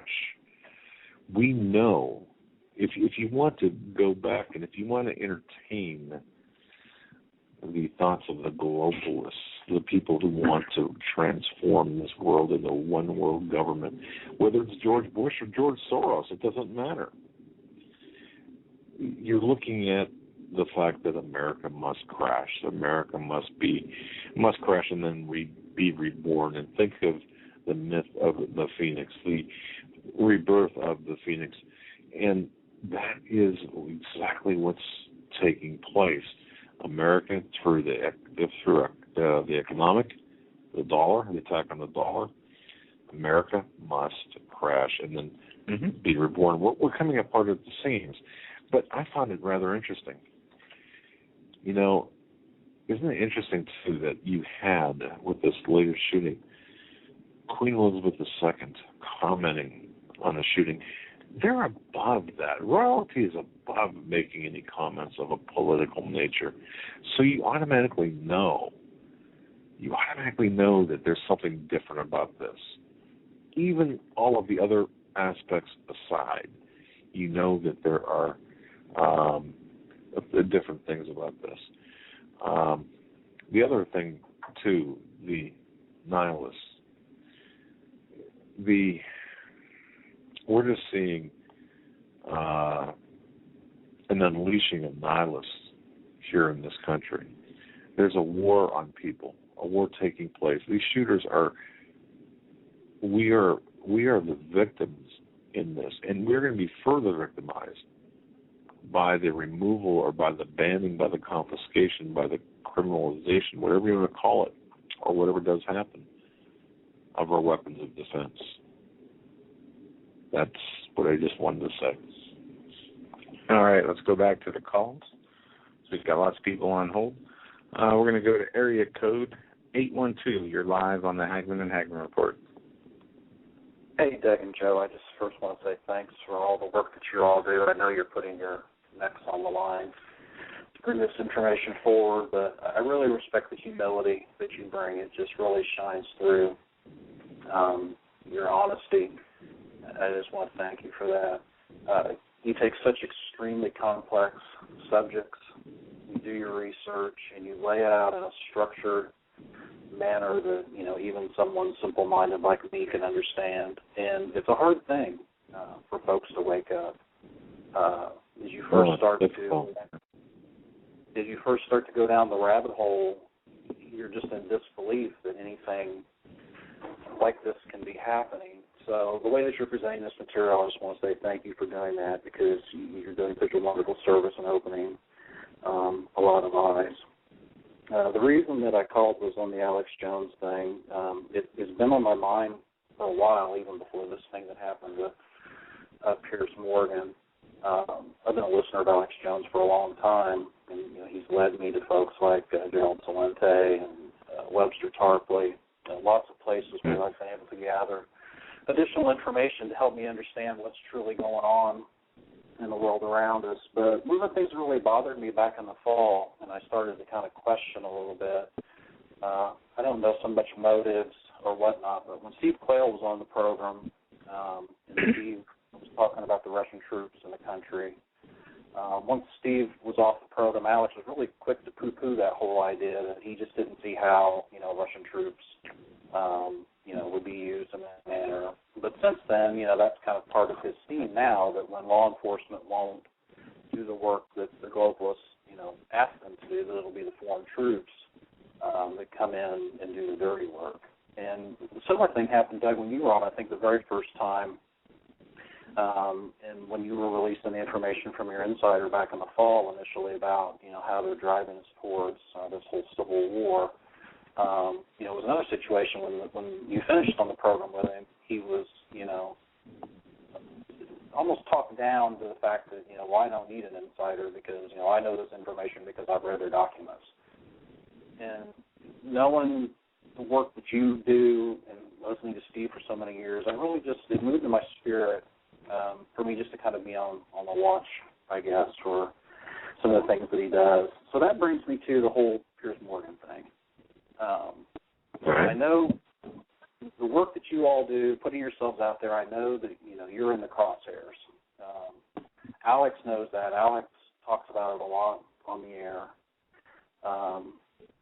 So, I understand the amount of stress that he had to have been under as he walked into this, den of vipers, as I like to call it. But what I guess what I'm having a really hard time understanding is that knowing that he's walking into such a progressive and liberal town, and what CNN conveys, and the way that they skew the whole gun control argument, I was nervous before the program even started, and I had the high hopes that, maybe it would turn out different than it did. But when I told a colleague when I went to work the next day, I really felt like Alex just gave them the ammunition that they needed, and that is exactly what, when Piers Morgan called into Politico the next day to do an interview, one of his statements was, Alex is one of the best advertisements for gun control that we could have ever asked for. So given the platform that he has, I'm armchair quarterbacking, yes, but I haven't put myself in the position that Alex has gotten to be, a leader in the alternative media. And with all the strides it seems like have been being made in recent time with alternative media and people starting to look more towards it because of just the nonsense and the theater that Joe talks about that goes on in the mainstream, there's a huge responsibility there to understand, what message you're putting out there. And it almost felt like that there was like a spirit of confusion that had just come over him, and he just completely, lost touch of the fact that it was a gun debate, and there were these things that took me years to understand when it comes to, 9/11 as an inside job and Building 7 and all these things he blurted out in just such short little. Nobody is going to understand what he was talking about, but only see that he was just raving. And I guess that's all I have to say about that. I was really upset, given the platform that he had and the direction that could have gone. Now there are sound bites out there, the CNN, MSNBC, the Huffington Post, and that's what you've seen online now everywhere is the Alex Jones, Piers Morgan interview. The Second Amendment, out the window. It was the raving lunatic Alex Jones taking on Piers Morgan, and that's what the conversation has become, and I just find that unfortunate. And thank you guys again for it is unfortunate. Yeah. Thanks for your call. It is unfortunate that they say that, but that's not the case. It's not his fault. But no, I understand what this caller's saying because I felt the same way too. And I talked to Keith Hansen, you did too, and we know how he feels. It's like, boy, he couldn't have been Jason last night. Alex is like Exhibit A for the gun ban, or for the reason behind not gun ban, for the reason behind the stricter gun controls. And but he's not. Look at him; he's a lunatic. Is he the one running around committing mass shootings or mass fake shootings? Right, and he's sticking up for the rights of every person, and the people are turning him down because of the way he did it. And I think that's wrong. I don't know personally, all the details of the man's life. I never talked to him before. I don't know, and people have different opinions, and that's fine. I know that he was wound up tighter than a $2 watch, before, during, and even after that interview. Caller, look, I understand where you're coming from because I too feel that if it would have been me, boy, I would have handled that a little bit differently. But then again, I was not in that arena. I wasn't in that hot seat at the time. I don't know. And you're dealing with what happened. A foreign government plant feeding his audience to disarm every single day how bad guns are. Guns are so terrible. Oh, the crime rate in Britain is so much lower because we don't have guns. Like you said in the interview, if you don't like the guns, then go back to where you don't have them. Yeah. And then this bothers me because I wanted to get this. The petition from the White House to deport Piers Morgan. Magically, the White House responded to it right after. We got free speech. Okay. The White House rejects petition to deport Piers Morgan, but that's not all. There's another article, and I'm trying to find it. They're wrong, and the Daily Caller has this article. The White House is wrong. First Amendment does not protect Piers Morgan from deportation, and I'll explain exactly why and give you the case law, and I'll just go right to it. In 1972, there was a case, clandestine versus Mandel, and they said, your opinion is protected, but your presence in the U.S. is not. So your right for your free speech is protected, but your right to be here is not. And this was linked to transcripts from a 72 U.S. Supreme Court ruling that the U.S. Attorney General's refusal to allow a foreign journalist into the United States did not violate the First Amendment. The case resulted from the Nixon administration, Attorney General Richard Clandestine's refusal to grant temporary non-immigration visa to Marxist Belgian journalist Ernest Mandel. So what they say here is that The White House Press Secretary Jay Carney issued a factually incorrect response Wednesday to the White House petition to deport British-born CNN host Piers Morgan, wrongly claiming that who has launched repeated televised attacks on the Second Amendment is protected from deportation by the First Amendment. Now, that's completely constitutionally false. Right. President Obama believes that the Second Amendment guarantees an individual right to bear arms. However, the Constitution not only guarantees an individual right to bear arms, but it also enshrines the freedom of speech and the freedom of the press, fundamental principles that are essential to our democracy, Carney wrote. And how fitting that he says the president defends the Americans' Second Amendment individual right to bear arms, at the same time working on an executive order to take them away from you at the same exact time and day that this article comes out. It's just theater. And Paul, are you still there, or are you? No, he's okay. He's, well, what we're seeing here, look, and I'm not going to I'm certainly not going to apologize for Alex Jones. I'm not going to criticize him, nor am I going to really comment further on how he handled himself during that interview. Like I said, it's a whole different world being in the hot seat. You have no idea what happened before, or even within seconds or minutes before. They're just saying, go shoot them. Right. And they're laughing about it. Right. The same people that are, protectors of life and want to ban guns for the sake of humanity. The ones who have turned, abortion into just a sacrifice to the Illuminati times a million. It's no more pro-life or pro-choice. It's anti-choice, they call it now. Planned Parenthood spent $5 billion, $500 billion of the tax dollars of the American people funding an abortion every 94 seconds in this country. I mean, but they want to protect life. They want to protect people from gun violence. It makes no sense. No, it's schizophrenic in its very nature. And here's the other thing as well. As you mentioned, you've got this talk from the progressive left media that's protected, and they're saying, well, go ahead and shoot them, even in jest, like you said before.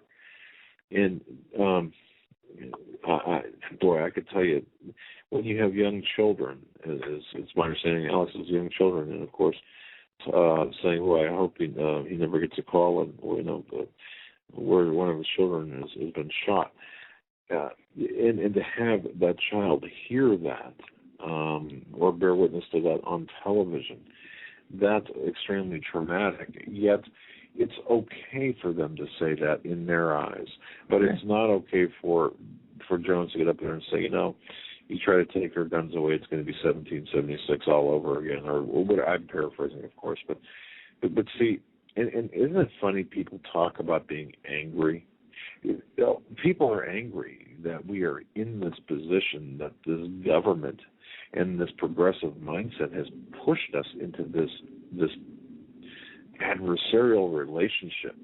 You don't ever want, whether it's business or whether it's personal, who wants an adversarial relationship? You don't want that. I mean, unless you're looking for drama in your life, and if that's the case, God help you. Well, if you're talking to people like Piers Morgan, I'd pray for him, but I don't know if I could stand there and talk to him without raising my voice or my hand.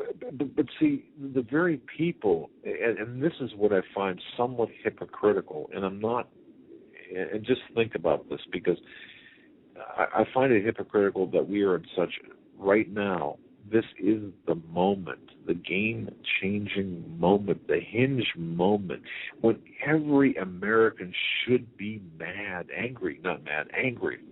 They should be very angry at what our government is doing. They should be very angry at the fact that they are forcing us to pay for abortions. They should be very angry that we have to have this discussion when we could be having discussion about puppy dogs and kittens.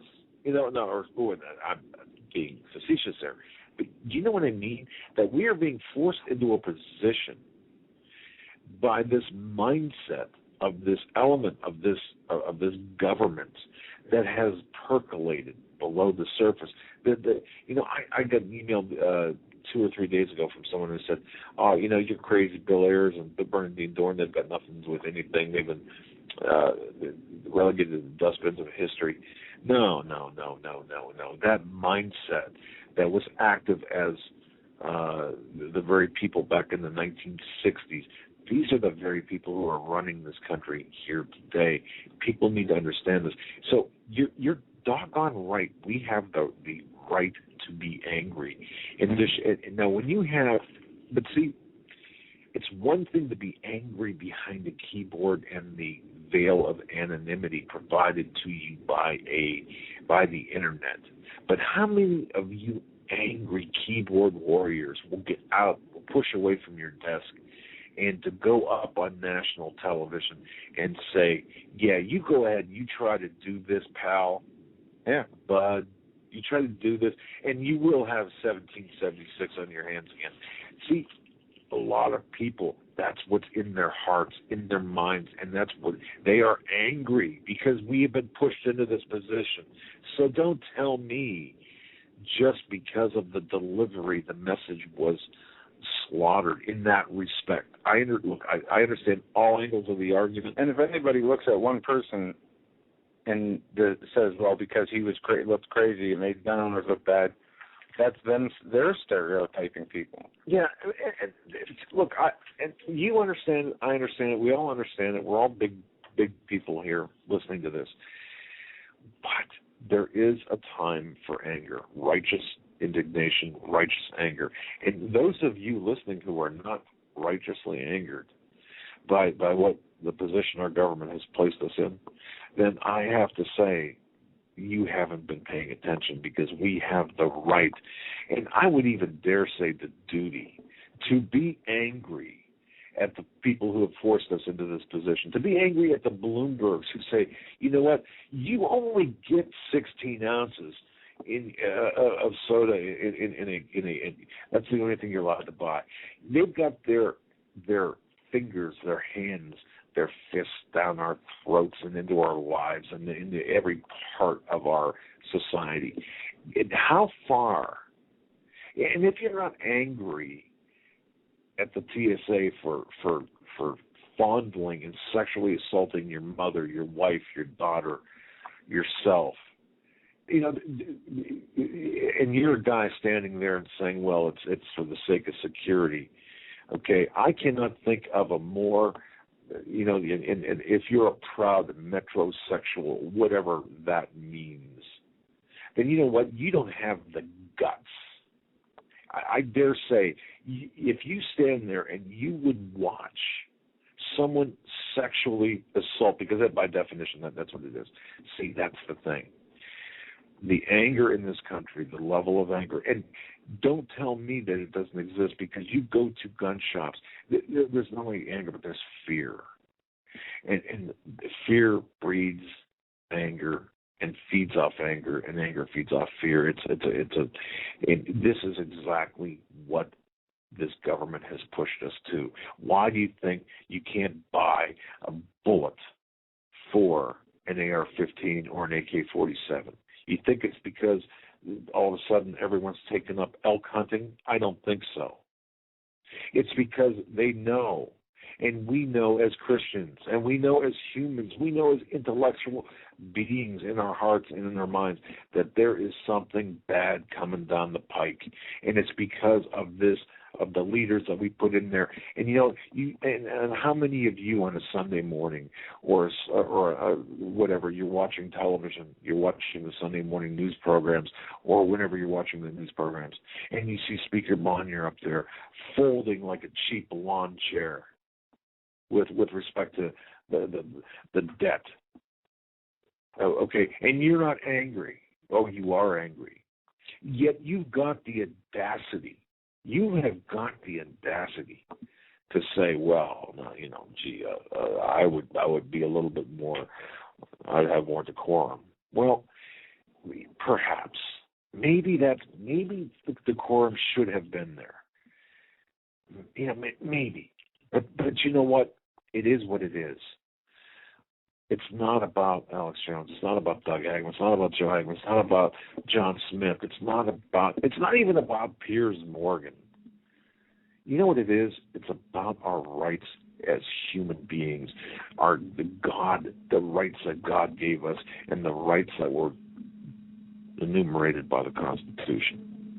That's what this is about, and let's keep our discussions to that. And because of the trampling of by these people of our rights, we have that right to be angry and to channel that anger into prayer and into constructive means. And look at how it is dividing gun owners, and people who support the Constitution. But let's go back to the phones, and then we're going to go to break, and then we're going to shut up and just take calls. Yeah, sorry about that. Area code 305. We're coming to you now. You're live on the Hagmann and Hagmann Report. Hi, Doug and Joe. Hi. You there? Good evening. Hi. Yes. Well, I guess I'll chime in on Pam. Pam, okay. I guess I'll chime in on the Alex Jones subject. I've been listening to and watching Alex for I don't know, a decade or more. And there's always been conflict between the different personalities. It goes way back to the days with Bill Cooper, and there was falling out there between Bill Cooper and Alex, and that stuff has been going on for years. But fast forward to Alex's appearance on the Piers Morgan show. Now, my take on it is I thought he did really well, okay? Anybody that's familiar with Alex knows that when he gets pushed, he can go into a major rant, and he did. But what he did in the short time he was on there was he shined a light on that nest of vipers, and he got out information on a major network that nobody else has ever been able to do. Okay? I've heard that. I've heard that argument made, and I agree with that. Yeah. Mm-hmm. And he panicked them so much that they kicked him out of there, and he didn't even get to do the sit down with the little Lucy lawyer there, Alan Dershowitz. And anybody that even looks at him has to know that he's demonic. And what he did was he shined the light on them. And I'll tell you what, people that I know have really seen the light now, okay? People that really thought there was a point where this could be turned around and they could get the people to side on the Second Amendment and everybody's going to get along and we're going to get to keep our guns and da-da-da-da-da. That's all out the window. Everybody knows that what these people are now. Everybody knows what the plan is. Everybody knows this is a communist takeover, and everybody knows that there's no rational discussion with any of these people, okay? They want us dead, just like the plan was way back when, and that's it. That they hate us. There's no dealing with them, and all Alex did was he kicked it into high gear and he shined the major spotlight on it, okay? And everybody better start praying for Alex and his family, because he's in a serious world of hurt right now. And anybody like Steve Quayle and Hawk and you guys and anybody that's putting it out there is in serious danger, and we better get on our knees and start praying for everybody instead of nitpicking and saying, well, maybe he could have done it, in a better manner like Jesse did or who did or Larry Pratt did or whatever. Alex did what he does, and he just went into high gear. He realized what was going on, and he just got as much information out there as he could, and that's it. And that's what I got Pam, to say. I love you. Pam, thank you. I don't know how long you've been listening, but God bless you. You have said, you have encapsulated my You've done a great job in conveying that point. Okay. Thanks. Love you guys. God bless you. Love you too. Keep praying for everybody. Everybody pray Indeed. for everybody else. We're going to hit our knees tonight. Amen. Yeah, we're going to go to break here. But one thing I do find surprising, and I put it in the chat room, we're getting more calls about him than we are an executive order with the gun grab. We need to get... It's not about any one person here. It's about the agenda. We need to focus on the agenda. Exactly. But it concerns me that people are more concerned with how he was portrayed than Obama and the vice president today announcing they're going to do something through executive order to confiscate or ban guns. Exactly. Joe, you hit it. Where's the outrage from that? Exactly. Where's the outrage from Cuomo? Where's the outrage from the Iowa governor? Look at Judge right now. The rights of people that keep and bear arms shall not be infringed. Hi folks, Doug Hagmann here. You might know me as the co-host from the Hagmann and Hagmann Report, or as a frequent guest on Coast to Coast AM with George Norrie. If you're like me, you're tired and confused over today's headlines. You just don't know where to turn for accurate, concise information about really what's going on, what's truly going on in today's society. If you don't know where to turn for accurate, well-researched, and properly vetted news, I've got a suggestion.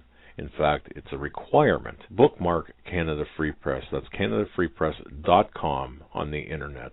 It's just not for Canada. It's for news across the world. Judy McLeod, founding editor, has put together a vast array of talented writers like Kelly O'Connell, Daniel Greenfield, Dr. Eilena Johnson-Powell, a lot of guest columnists, very talented writers. Folks, that's Canada Free Press at CanadaFreePress.com. Now mobile friendly. Follow on Facebook, because without America, there is no free world. Ladies and gentlemen, I want to tell you about Granland Firearms of British Columbia. I know we've got a ton of listeners up in Canada, and I know we've got many listeners in British Columbia.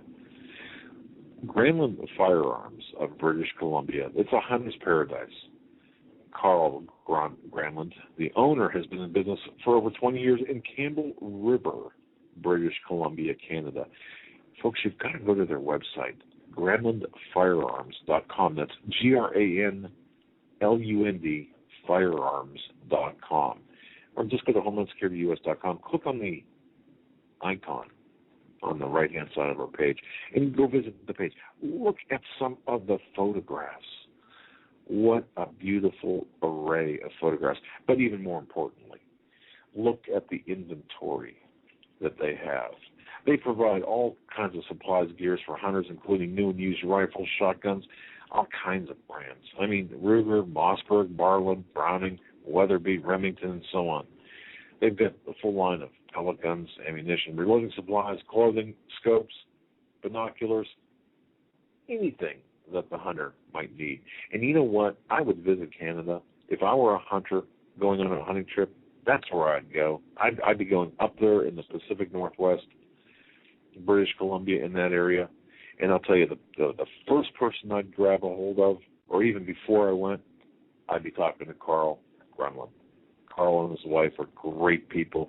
They know what they're talking about. They've been in business for a long time. And even more importantly, by supporting Granland Firearms, you know what? The Granlands are plugged into what's taking place in America and all across the world. They know what's going on. You could get your firearms or supplies from a dealer down the road or in another city. Sometimes they just, they don't care. But these people care. They're like family. They're great people.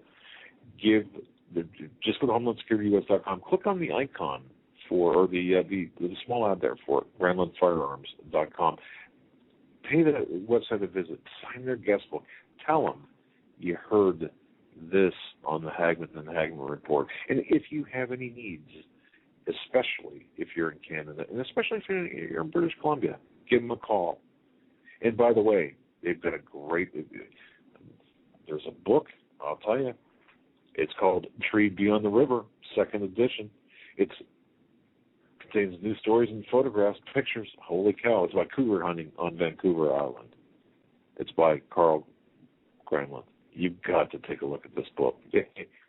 I'm telling you, it's a fantastic book. And on the link to the book, there is a picture, just an incredible picture of a cougar. Now, I'm a city boy. I've never really seen a cougar except on this website. You got to visit. That's GranlundFirearms.com. GranlundFirearms.com. Tell them Doug and Joe sent you.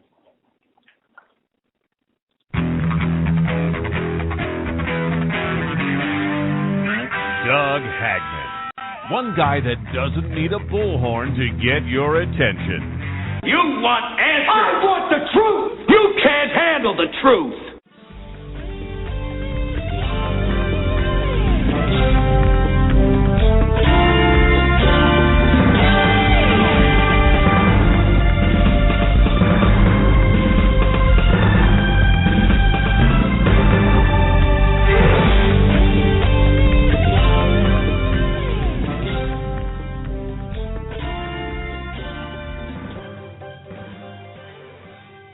And welcome back, ladies and gentlemen, to our third and final hour of this Wednesday, January 9th, 2013 show. We're going to go right to your phone calls, and we're going to go to area code 406 first, then go to Chad, then Sheila. 406 here on the air with the Hagmann and Hagmann Report. Hey, Doug. Hey, Joe. How you guys doing? Very well. What's up tonight, sir? Oh, not a whole lot. I called you guys back in August. Only it was from a different area code. You're switching numbers. You know, we try to keep your number, but you're switching on us. Well, what's on your mind right now? What's concerning you? Well, when I called you back in August, I was the one that was telling you to figure out how to keep your primary weapon and your secondary weapon up and running, and how to use it. Yes. I remember this call. What you got going on right now is kind of playing out the way I kind of figured it was going to. But everyone right now figured nothing was going to go through Congress or the Senate with Obamacare. And then we figured at last resort the states were going to nullify it through the 10th Amendment. And then we figured that the Supreme Court was going to get rid of it by saying it was illegal. And it got rammed through anyway. And yes, we have Joe Biden coming on today and saying that it doesn't matter if Congress isn't willing to play ball. We're going to consult the highest law enforcement in the land, which is the Attorney General, and figure out if this is legal or not for us to just go ahead and use executive orders. Well, you don't tell me you're putting your hope in Eric Holder, right? You're not doing that, are you? No, I'm not putting my hope in Eric Holder. What I'm telling you is this is as good as done. What I'm telling you is the same guy that did Fast and Furious and was under indictment and never testified and said he didn't have to testify is going to judge whether Obama can use executive orders to do what he wants to get done. And Eric Holder's going to say, no, he's wrong on it. I mean, in the history of executive orders, Congress has never blocked a single one ever. They just did with Obama, if I'm not mistaken. I remember it from a week and a half ago, 2 weeks ago. I don't believe so. They've never blocked a single. Oh, yes, they did. I'm sorry. You are correct. You are correct. It was, they did block one executive order. But that aside. Well, then, how about Bill Clinton? How about Bill Clinton hijacking a tech speech today? I mean, it was supposed to be a speech to a bunch of technology people, and Clinton gets up there and starts speaking, and he just totally hijacked the speech, and the next thing you know, it's about gun control. I mean, that's kind of like going to a bunch of chicken farmers, and they're talking about what breed of chickens they breed, and the next thing you know, you're talking about gun control. I mean, every single one of these rabid liberals that aren't really liberal like Thomas Jefferson was, they're more like communists or fascists And I love how they called Alex Jones a fascist, by the way, because they said that they wouldn't let John Lennon and everyone talk in America, and that Alex Jones was a fascist because he didn't want to let Piers Morgan talk. But anyway, yeah, they throw out that's funny. They have no. That doesn't even meet the definition of. I mean, they throw out these words without knowing the true definition. Fascist, Nazi. It's learning definitions and then make your accusations. I try real hard not to laugh when they call Alex Jones a fascist, but anyway, the thing is, Doug, they're going to get this ran through, and you know it. And, I mean, your DAS insider said it, and I've told you this. I talked to you in August. You know who I am. I'm not going to elaborate on it any further than that. My last area code was definitely different. You know that.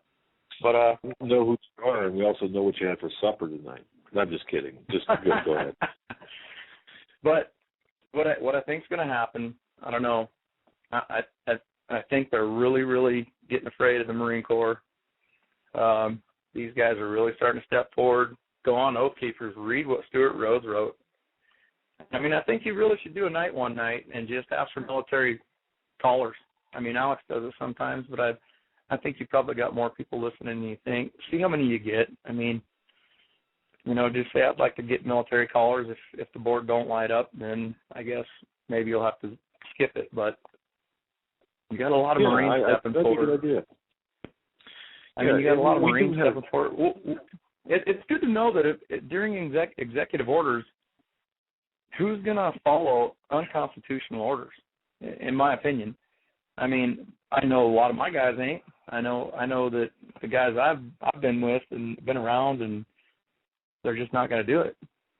But I mean, it would be a good idea to get a sounding board. But I mean, go to oathkeepers.org and look at what Stuart Rhodes wrote, and look at the comments.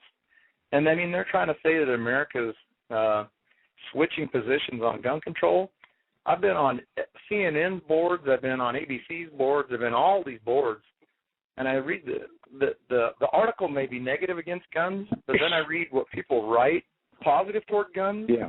And then you can vote the comment up or down. I mean, like 97%, for the positive Second Amendment group, and like 2% or 3% against it. I mean, they're trying to, like you said, they're trying to pull one little incident. Or Alex even said today, a husband shoots his wife with a gun, and I mean, it hits the news for days and days. But 2 people get killed with hammers, and old people getting beat up because black on white crime or white on black crime or whatever it is. It's just a footnote. I mean, they're trying to push an agenda and a political event to get what they want. And the thing I've never ever really liked about liberals is, I don't care if people want to be gay. I don't care if people want to not own guns. I don't care if people want to go and hug and kiss pine trees. That's not my problem. But I don't go to Congress and try and make a law against gay people. I don't go to the Senate and try and make a law against people kissing a pine tree. I don't really care. If that's what they want to do, enjoy it. What I've really, really, really never liked about liberals or the left is you are abnormal, not functional if you are not like them. And if you're not like them, we're going to make a law that says you have to be like us. We are the founding fathers. We're the First Amendment, the Second Amendment, and all the rest of them in states' rights. You will not take that away. Fine. You want to live in New York? You can live in states that have laws like Connecticut and like New York and like Illinois. Be happy with that. But don't come to Montana, Wyoming, Pennsylvania, Kentucky, Tennessee, Alabama, all the Midwestern states, North Dakota, South Dakota. Don't come here and impose everything that's 90 degrees, 180 degrees different than what we believe.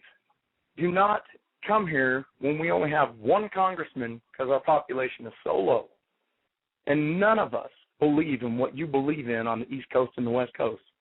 Don't you dare come to my state when everyone that lives next to me, my neighbors, my mother, my father, my sisters, my brother, my wife, my former Marines, and tell me I'm going to have to live like you live on the East Coast. I don't live on the East Coast for a damn reason, because I don't want to be conformed to your BS. So you think you're going to go over there and you're going to make your laws and make me abide by them. Aren't we all Americans, though? Even East Coast, West Coast. We are all Americans. Hey, and we got. I'm not saying that there's no patriots in the East. I'm not saying there's no patriots in the West. I'm not saying that. Right. But I'm saying look at what color those states voted for in the election, and I'm not. There's plenty of patriots there. Don't get me wrong and say that you dang Yankees or whatever. You're the ones running the country. That's not what I'm saying at all. What I'm saying is don't take a majority or minority of East Coast, West Coast liberals and leftists and impose on the greatest majority of the country if you were not to do it in the electoral college, is what I'm saying. I mean, the majority of this country is patriots. And not patriots against the government, but patriots for the Constitution and God-fearing and God-loving. I sure as heck joined the military to defend the Constitution, and because, when I was in the Corps, it was our motto was God, country, Corps. I mean, that's the motto, and I think Marines are really, really on board, because the Marines, like 3 weeks in boot camp, still teach Marine Corps history. You got a choice on Sunday. You can go to church, or if you're non-religious, you can stay and scrub the squad bay. I'm just saying, you got a choice. You don't have to go to church. You can sure scrub the squad bay if you'd rather not go to church. I'm just saying, I'm getting sidetracked and off on all directions now. No, but you're making some good points. What I said in August, good points. Yep. What I said in August still applies. And I know what Joe said last night, and I don't know why he said it, but I mean, I know he, just like your DHS insider said, they're not coming for your guns, they're coming for you. So you can make your decision. Yeah. People have to understand that, and you understand that just even better than most. You understand, the guns are an issue, but the people behind the guns, that ideology is, embraced by the person holding the gun, is the real target. So the person's the real target. The gun is the means to the person. Do they think?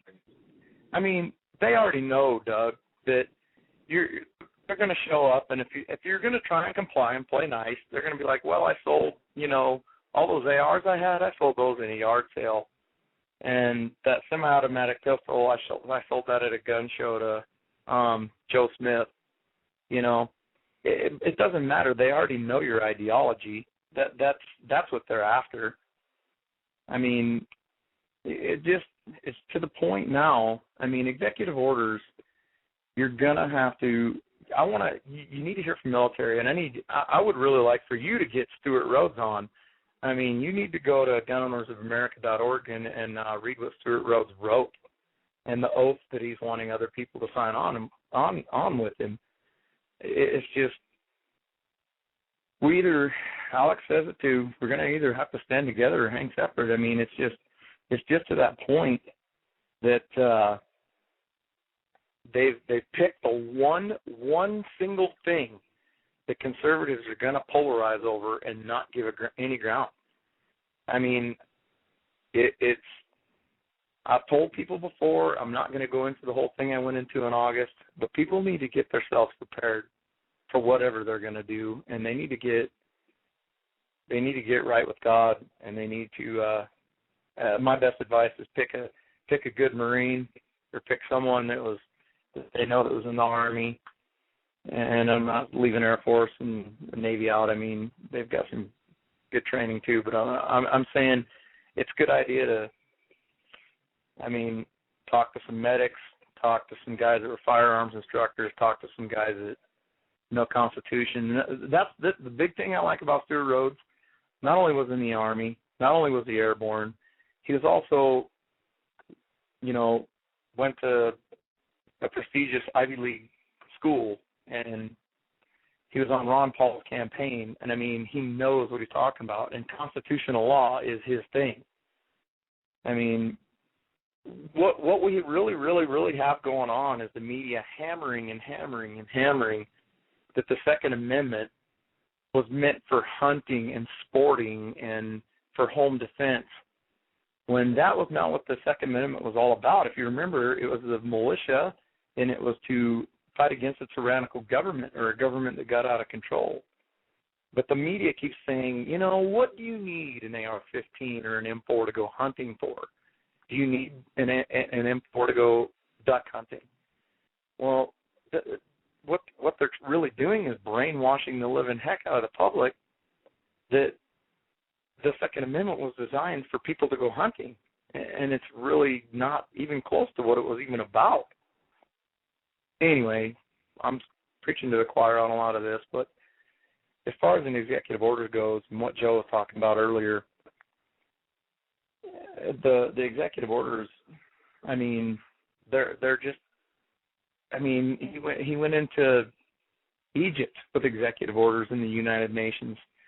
I'm really worried what he's going to do is something else. Really, he's going to pass a small executive order on like 100-round mags and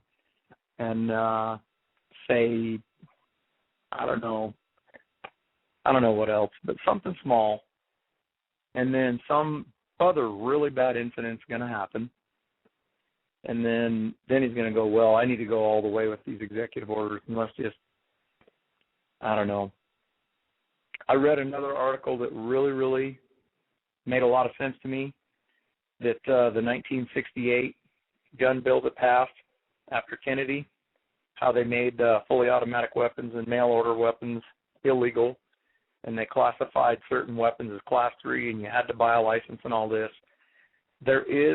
He could go an end run with the ATF and say that, well, he can, like the ATF classifies an automatic weapon as a weapon that can fire more than one round by one single pull of the trigger. Well, what if he decides to just go ahead and say, well, let's just reclassify Class 3 as anything that can fire whatever number of bullets are in a magazine by single pull of the trigger, something small like that. That's what people are. I mean, I read this one article, and it made a lot of sense. And what if he goes and decides to use go clear back to 1968 and just have the ATF reclassify semi-autos as autos? Just change a couple things in that law that's already present. I mean, what if the ATF just reclassifies any gun that can fire multiple rounds with multiple pulls of the trigger is considered Class 3, and you need a Class 3 license, and we only issued so many Class 3 licenses back in 1968, and those are the same amount that there still are today, and no weapons can be manufactured after that. And if you don't have a Class 3 license, you can't have one. I mean, I'm just throwing some things out there. I read that article. It made a lot of sense. He could definitely fall back on that. It's actually been considered from the article that I read, didn't mean to say wrote, that I read. And, I mean, they got Eric Holder involved. They got attorneys involved. You already know that Feinstein had a meeting with the DHS and the ATF and all that before the election on the new sweeping gun control they were going to try out. I mean, Feinstein was writing this before Obama was elected. And it just makes you kind of wonder what was going on. I mean, why do we have the Aurora shooting and the mall shooting and the Sikh temple shooting and then this shooting? And then all of a sudden Feinstein just shows up and has this bill written that she wrote prior to the election. I mean, I don't know. And if people know what I'm talking about back in August, I mean, go back to that and get yourself back together and get yourself prepared. And, Okay. Can you hear me, caller? I can hear you. I'm sorry. Okay. Was I walking right. over you or anything? No, I'll tell you what. We just lost. Thank you for talking, for giving that monologue, because for the last 2 minutes we have been disconnected from our. We lost all power. Yeah, everything. Oh my. So. So I'm gonna have to change phone numbers again, huh? Perhaps. You know, it's weird. Even my cell phone had a full charge. It is dead. We lost all power. Just went out. So if we sound a little bit frazzled, but thank you for that. For keeping us for keeping the show going. Keeping the show going, indeed. I'm not sure if we have echo from. I was wondering why you guys were so quiet. Oh yeah. Yeah. So hopefully you didn't.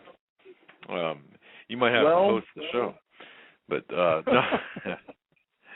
Did you guys even hear the thing? Is it going to be on the rebroadcast, or did you hear what I said at all? I heard some of what you said, and it will be on the rebroadcast. Yeah, everything stayed up on the. Everything stayed up except our end, which just went totally wow. Black. I mean, strange. Yeah, it is odd, but you know, these are odd times in which we live, and we have to really understand that that weird things do happen. I mean, sometimes things happen, but sometimes weird things happen. And it's weird, I can't get internet on my laptop either. Remember me telling you that I would never call again back in August? You know, yeah. Something like this will be my one and only call, or something like that. Yeah. I remember that thinking. It had. I at the time I thought it had to do with the times in which, or the time period in which we were at. But I'm glad you called again. Just keeping things in mind, and remember what I told you in August. And I'm not going to repeat it right now because it's not a good time. But guys, they're dropping their hands. Hit your knees. And Joe, I'm going to tell you right now, they're not coming to grab your guns. They're coming for you. Yeah. And they're coming for they're coming for your ideas. So just think about what you're going to do from there. And guys, I love you to death. I pray for you every night. And there's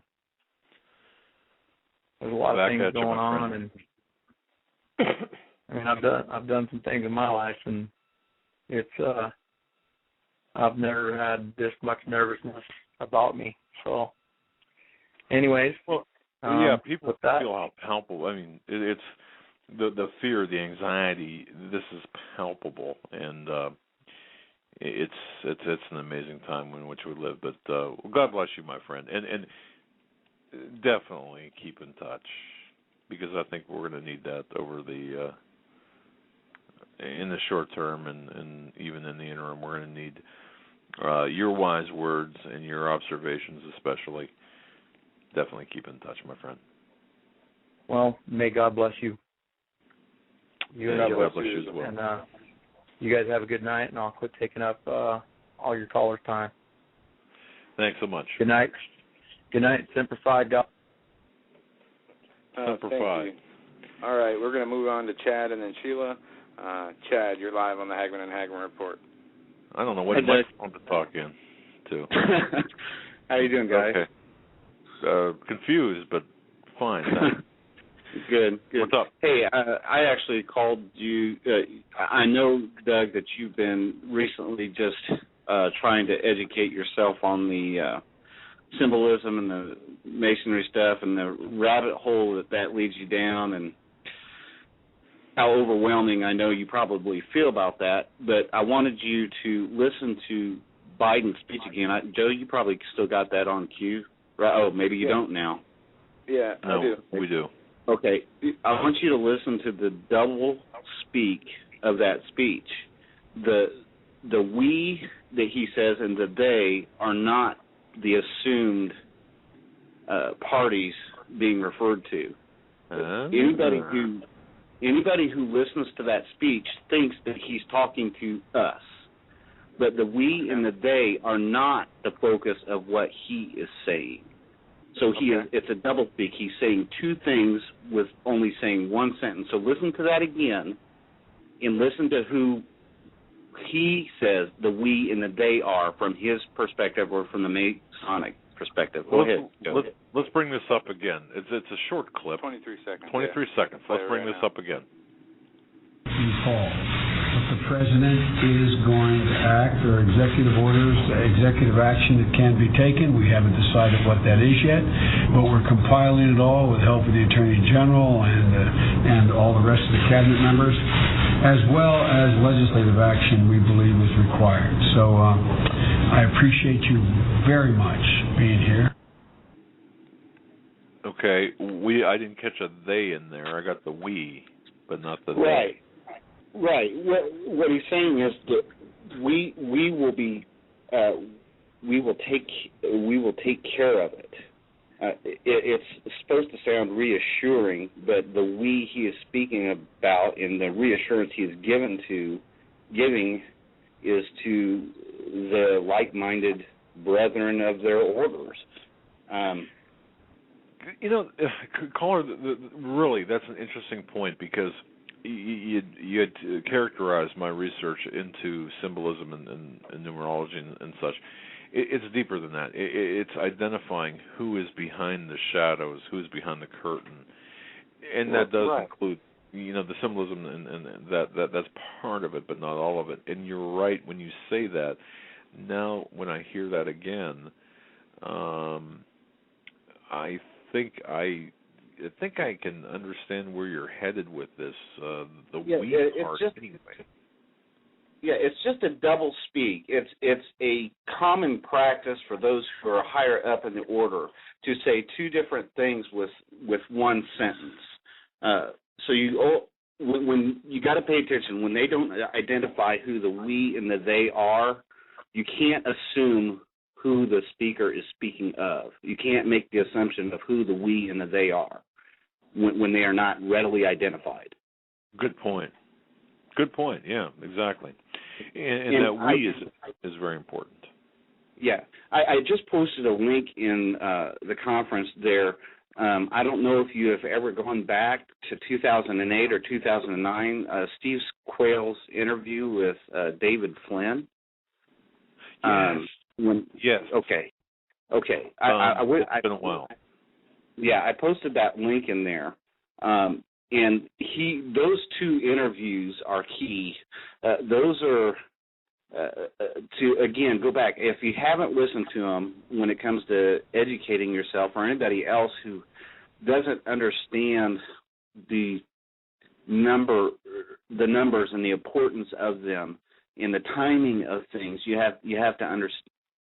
Listen to David Flynn. I mean, the guy was a spiritual genius and gift to us. If you can just hear him, you will get so much. Joe, have you ever heard that recordings? No, I don't think you have. No. And David Flynn, I'm trying to think of the name of the book he wrote now. He wrote Temple at the Center of Time and Sidonia. Right. I was thinking about the Temple at the Center of Time, I think is the... Yeah, the Temple at the Center of Time. Now, we were talking about the calendars and the importance of this and the timing and the Mayan thing, and 2012 was bad, just hold your seat for 2013.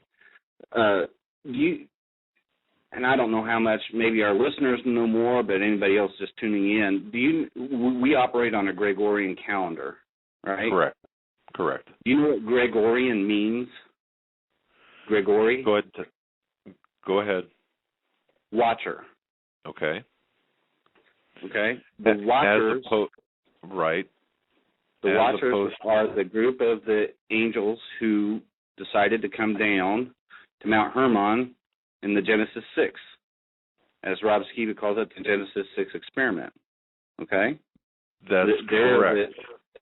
Okay? These are the ones who are the spiritual beings behind, they're the generals, those guys were shut up, but it's the same spirit that's behind the changing of times and distances and things of that nature to play out. So anyway, I just wanted you that I'll keep it brief, but just go back and listen. When you listen to these speeches that are leaders or officials, anytime they're getting behind a pulpit, listen carefully to what they're saying and try to consider that there is something else being said with the very same words.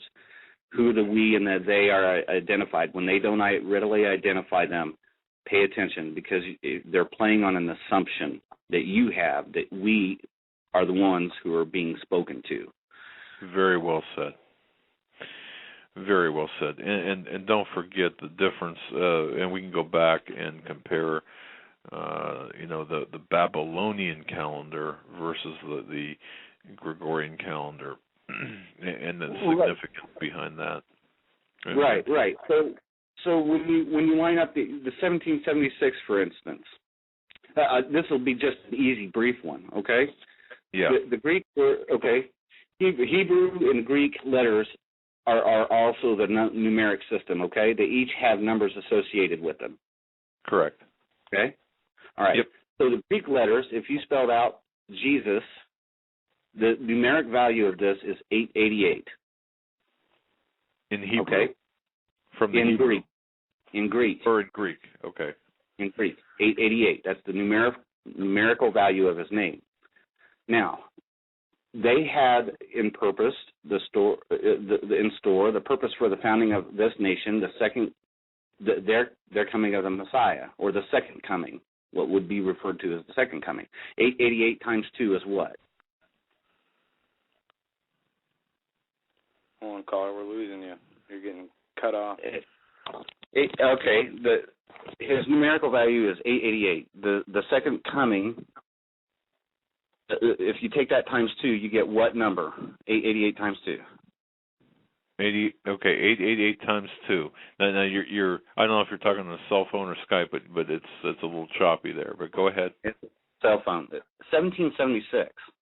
Right. Is the number you get. Okay. Right. So when you start looking into all these things, and it's just amazing. I won't take up any more time. Look at that link, David Flynn. Go to the Watcher website. Steve Quayle's interviews. You can go. I'm sure you can go to his site or Hawk's site and probably still find them archived on there from 2008, 2009. Just give a listen to David Flynn. I know it's hard to understand some of the things that are there, but I guarantee you it will not be a waste of your time if you just give yourself the 1 or 2 hours to listen to what they are speaking about there, because it's more relevant to what we see happening today than what they could even see then, 4 years ago. I agree, and I do believe I've got that interview downloaded onto a hard drive. We might put it up with their permission onto our YouTube channel, because I think it's an important dissertation. So that said, I'm going to thank you for that. I'll let you go. All right, bye. All right. Yeah, and folks, people in chat are saying we're choppy. It's not the caller. Oh, we're choppy. Yeah, I don't know how that is. We're on landlines. But let's move on. All right. Sheila, you've been on hold, patiently waiting. We're going to you next. You're live on the Hagmann and Hagmann Report. You're not choppy to me. I can hear you just fine. Thank you. I got something here that goes along, I think, with what they're trying to do with the guns. Have you seen this bill? It's called HJRES 15. Yes. That's to extend the yes. That's to extend the term limits of the president, right? Exactly. All right. Very interesting. Yeah. Now that pops up every so often. Not that bill. I mean, that attempt pops up every so often. But I'm not so sure, Sheila, that we're going to even have that opportunity once the economic crisis hits. I got a feeling that we're not going to be even entertaining resolutions in the manner. It's going to be a more of a dictatorial situation. than anything else. But yeah, it's interesting that this pops up. Yeah, right here at this time. Yes. Well, you know. I mean, what, you know. Yeah. Go ahead, Doug. No, Sheila. It's something that I would not put a lot of emphasis on, at least not now. The intent is to keep Obama in office to finish the job of the complete annihilation of America as a republic. People have to understand that, and that's what the job is. It's gonna happen just like the gun legislation or the gun reclassification, ultimate confiscation. That's the ultimate goal. It's going to happen. It doesn't have to happen through Congress. It can happen through executive order, as indicated by Biden. If that does, that's going to hasten the hostilities here in this country. I'm convinced of that. Well, you know, I noticed last week when Boehner and the like met with Obama at the White House, and the reporters were outside the White House when they all came out. And Nancy Pelosi was the last one to come out, and something stopped her in the driveway. She was scared. You could see it in her face. And she had some man with her, and he was looking somewhere off. The cameras didn't pan to see what was going on. I think there were some hecklers there or whatever. And he reached inside of his jacket, and I was assuming there he was getting ready to pull his gun out, and then he changed his mind, and she just stood there and kept looking, and you could just see the fear in her. And she turned right around and walked right back to the White House. So evidently there was some hecklers going on, and that shows you how they're thinking, they're wondering. They stirred up a hornet's nest here. Well, Sheila, I've got to say this. I don't know how many people caught this during Obama's speech on the 31st, I believe it was, during the budget talks, when he said, he made this offhanded joke, something about being president over the next 4 years, I hope. Did you catch that? Did you see that? No. When was the speech? I tend to mute him. Pardon me? I didn't catch it. I tend to mute him. I can't stand listening to him talk because he lies so much. Well, yeah, I understand. I understand. Yeah, I know, but you've got. I mean, we've got to listen to what is being said. But it was an interesting statement. People have made. I caught that live. I don't listen live usually to his speeches, but I was in a position to listen to him live, and I caught that. And I thought, what an odd thing to say. And I have a feeling, just judging by his body language and by watching his body language, by watching his mannerisms, micro expressions even, that wasn't a joke. He did not mean that. There was something more behind that.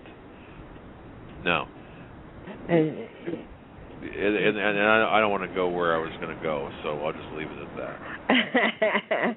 And you were saying just here, a week ago, 2 weeks ago, that you were told that he may not last the 4 years he's in there. How interesting is that? Exactly. And it's interesting because that came before that speech. And now that doesn't mean,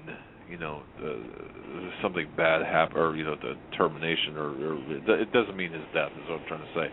It could be impeachment, it could be something totally different, or even the reconstruction of our republic. But I just felt that was a very misplaced, odd thing to say at that time. And I would urge people to look at that. I would urge people to look at it was the fiscal cliff speech on, I think that was on New Year's Eve during the day. So I got to listen to him. Well, Just if you find it, you'll find it on the internet. Just search for Obama speech. I'm trying to think of what other search term you could use. Not finished, or I hope, President, I hope, or something like that. You'll find it. It's interesting. It's a very short clip. Yeah, I can only take it for a couple minutes, but I cut him off. No, I'm right there with you. All right, well, I'm sorry about the dead air over there. I was thinking this poor soul had to take over your program for you. No, I'm glad he did. We're glad he did. Well, I'm like, holy cow. Yeah, I after about a couple minutes, I'm like, Doug, Joe, were you there? No, you weren't. But that's okay. Well, you really have to worry when you hear this loud pounding like a battering ram, and then a couple of sounds like squibs through a barrel, and then dead air. Then you'll have to worry. But anyway, well, we love you bless anyway. We love you anyway, dead air and all. All right. Well, thank you. Have a good night. Take care, Sue. Bye-bye, honey. Bye. All right. We're going to move right along here. Area code 917. 917, you're up. What's up, guys? God bless you. God bless you as well. What's on your mind? What's not on my mind? I mean, the Second Amendment thing is crazy, especially coming from a constitutional lawyer who, I guess, what he studied at school was shredding it to pieces. And the word that could describe 2013 so far is just hypocritical double standards. I mean, whether it's Mayor Bloomberg or I live in New York City, whether it's Bloomberg or Cuomo or Piers Morgan, the mainstream media, Feinstein, Chuck Schumer, it's just a bunch of hypocrites. Everything they say we can't do, they could do. You could even boil it down to the banks with Wells Fargo and Bank of America. They could launder drug money, but if you sell a couple ounces of illegal drugs, you go to jail. They could steal money from us. They could steal money from us. I could steal $100 from a store, and I'll get arrested. This guy, Bernanke, could print all the fake fiat currency he wants. I could try to make a counterfeit $100 bill, use it in a bodega, and I'm going to jail. Just the way that this government has, what it's turned into. It's, I'm a big Alex Jones fan. That's how I found you, Doug. Now your son. I listen to you guys every night. It's just sad. It's sad what's happening. And like you said, the Second Amendment is basically there to protect the First. Yeah, without that, I mean, people don't understand the correlation between the two amendments. And I'll give you one further as well. I recently published an article about Michael Savage being banned from the UK. Think about what would happen but when our dollar collapses, and then you've got I'll skip a lot of the details, but what would happen if a currency management based in London, England, would take over in America? Think about what would happen to people like Michael Savage, who is already persona non grata in Great Britain, and you've got this built-in mechanism now for an attack on, our Constitution would be shredded anyway, but the fact is, there goes.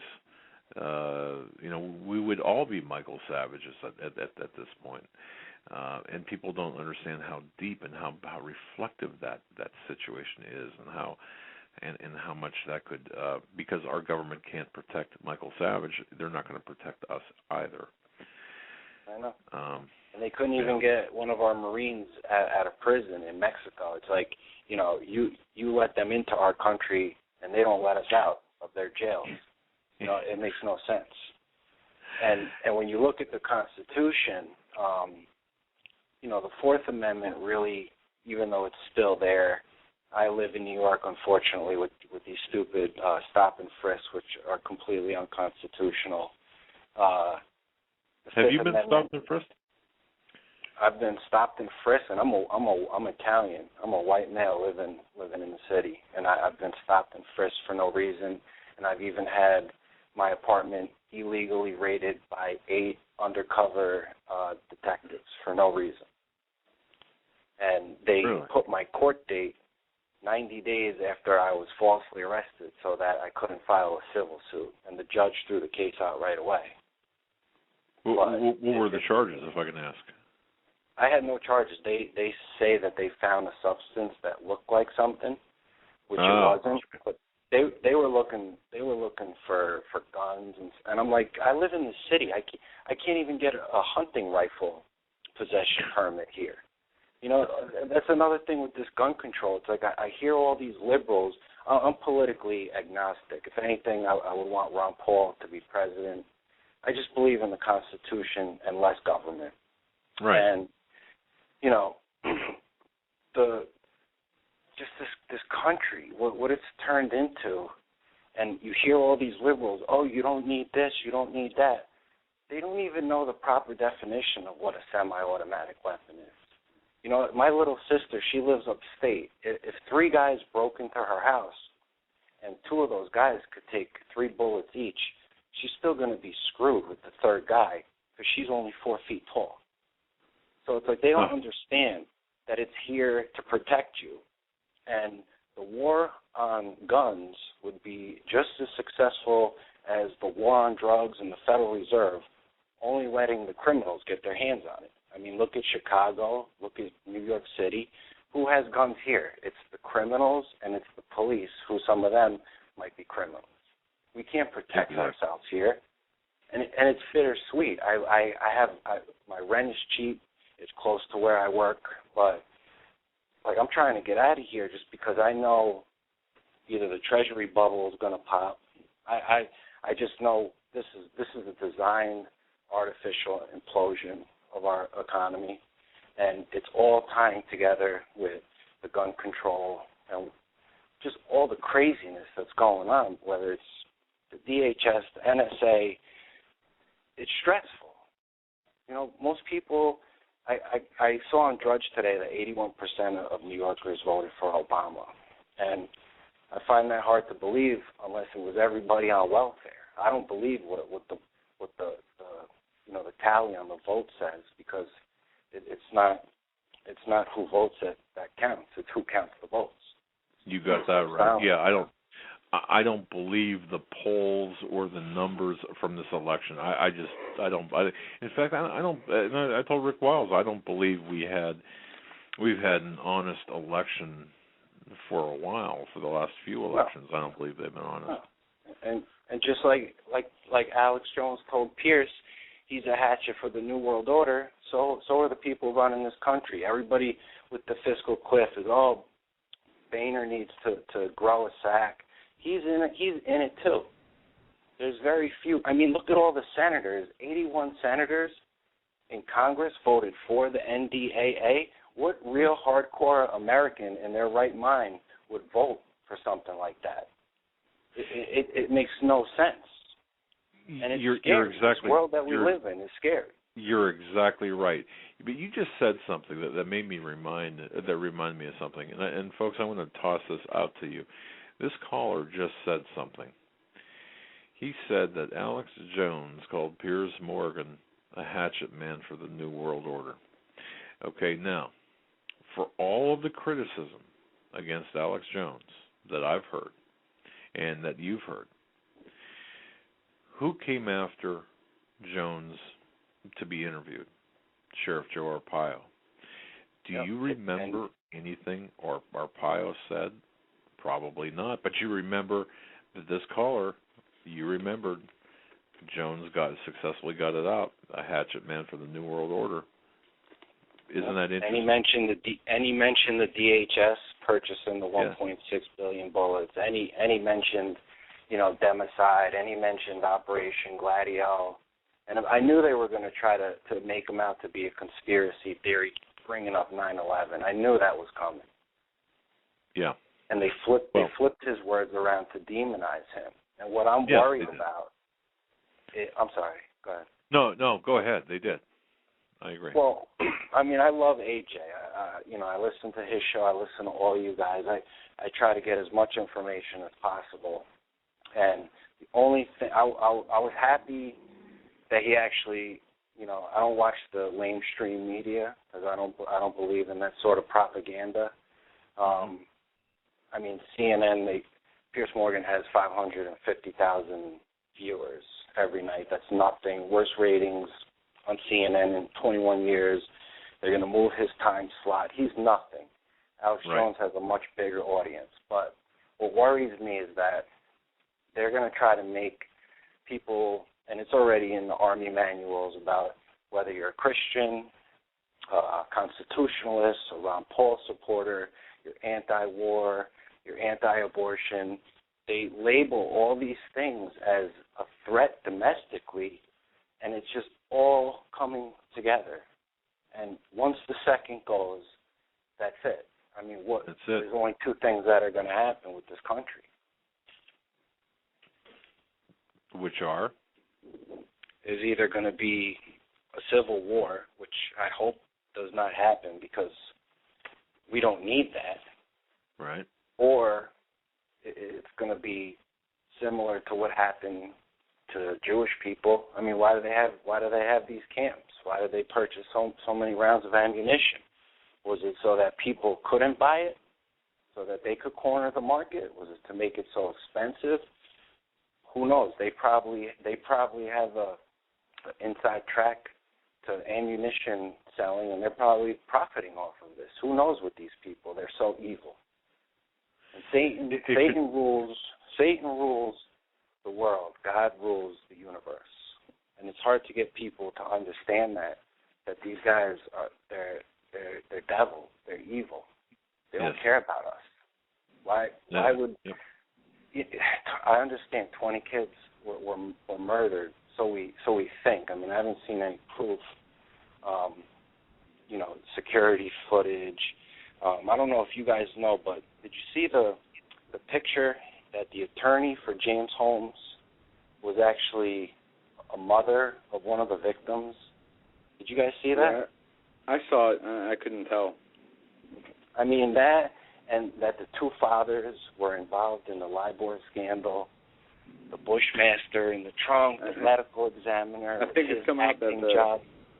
The second father was not involved in the LIBOR scandal, unless the media is just throwing out more information. We're still looking at that, caller. We're still looking at the depth and the connections with respect to LIBOR and the.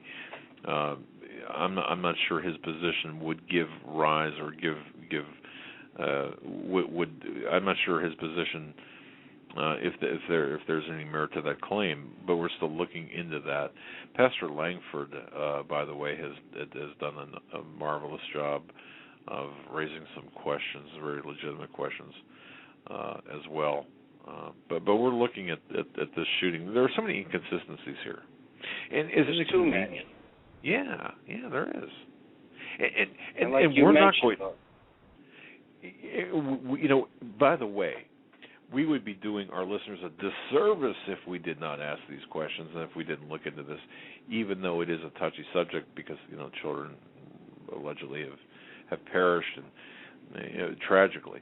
However, these questions, regardless of how uncomfortable they are, still need to be asked, and we need to establish the truth, and that's what we're trying to do. And that like you mentioned, the author of The Hunger Games, who wrote the book about the child sacrificing, who lived in Newtown. I don't know if you guys heard that the props manager, the guy responsible for the Dark Knight Rises prop material in the movie, he was from Connecticut, and he died mysteriously in a car accident in April. Once you see the light, I try to tell people, like, when you learn to reverse engineer the mainstream media stories, and they have these certain talking points that they're bringing up consistently, you know that they're bringing those up consistently because they're participating in propaganda to try to brainwash you or dumb you down to make you think their facts are accurate when they're not, and they don't talk about anything else. And when you get closer to a destination, you could see it clearer than you could than when you left to leave. And I'm at the point in my life where I could see past everything, and because I'm not dumbed down, I don't drink fluoride, I don't drink aspartame, I don't watch TV, I'm at the point in my life where I'm capable of critical thinking, and I'm not scared to ask why. The only fear that I have is like calling a radio show or, you know, going on your website or going on InfoWars. I don't know if these people are tracking every single move I make. I mean, I try to cover myself by using Start Page instead of Google, which is just a proxy search website. I try to cover my tracks on my phone, but I'm also not going to just totally hibernate because they're watching everything that I do. Screw them. This is America. Don't be afraid. I would not be too concerned with that. I'm going to tell you this: we don't track anybody on our website. That I can tell you for sure. But you know, at some point you've got to, and you've already done this. You've moved on. You moved past the point of saying, well, you know, geez, I'm afraid. Knowledge replaces fear. Knowledge replaces fear, and I'll tell you what, action is where we're headed. And I have a feeling, caller, that we are going to see a lot of action. Sorry to interrupt you. Our show is over. We ran overtime and didn't even realize it. Yeah. I'm sorry. Well, I listen to you so much, and I just had all these questions for you. I'll call back another time. All right, my friend. God bless. Good night now. God bless you guys. Have a good night. All right. Folks, that'll do it for the Hagmann and Hagmann Report this Wednesday. Tomorrow, Nathan Liao. Not going to want to miss it. All right. Good night.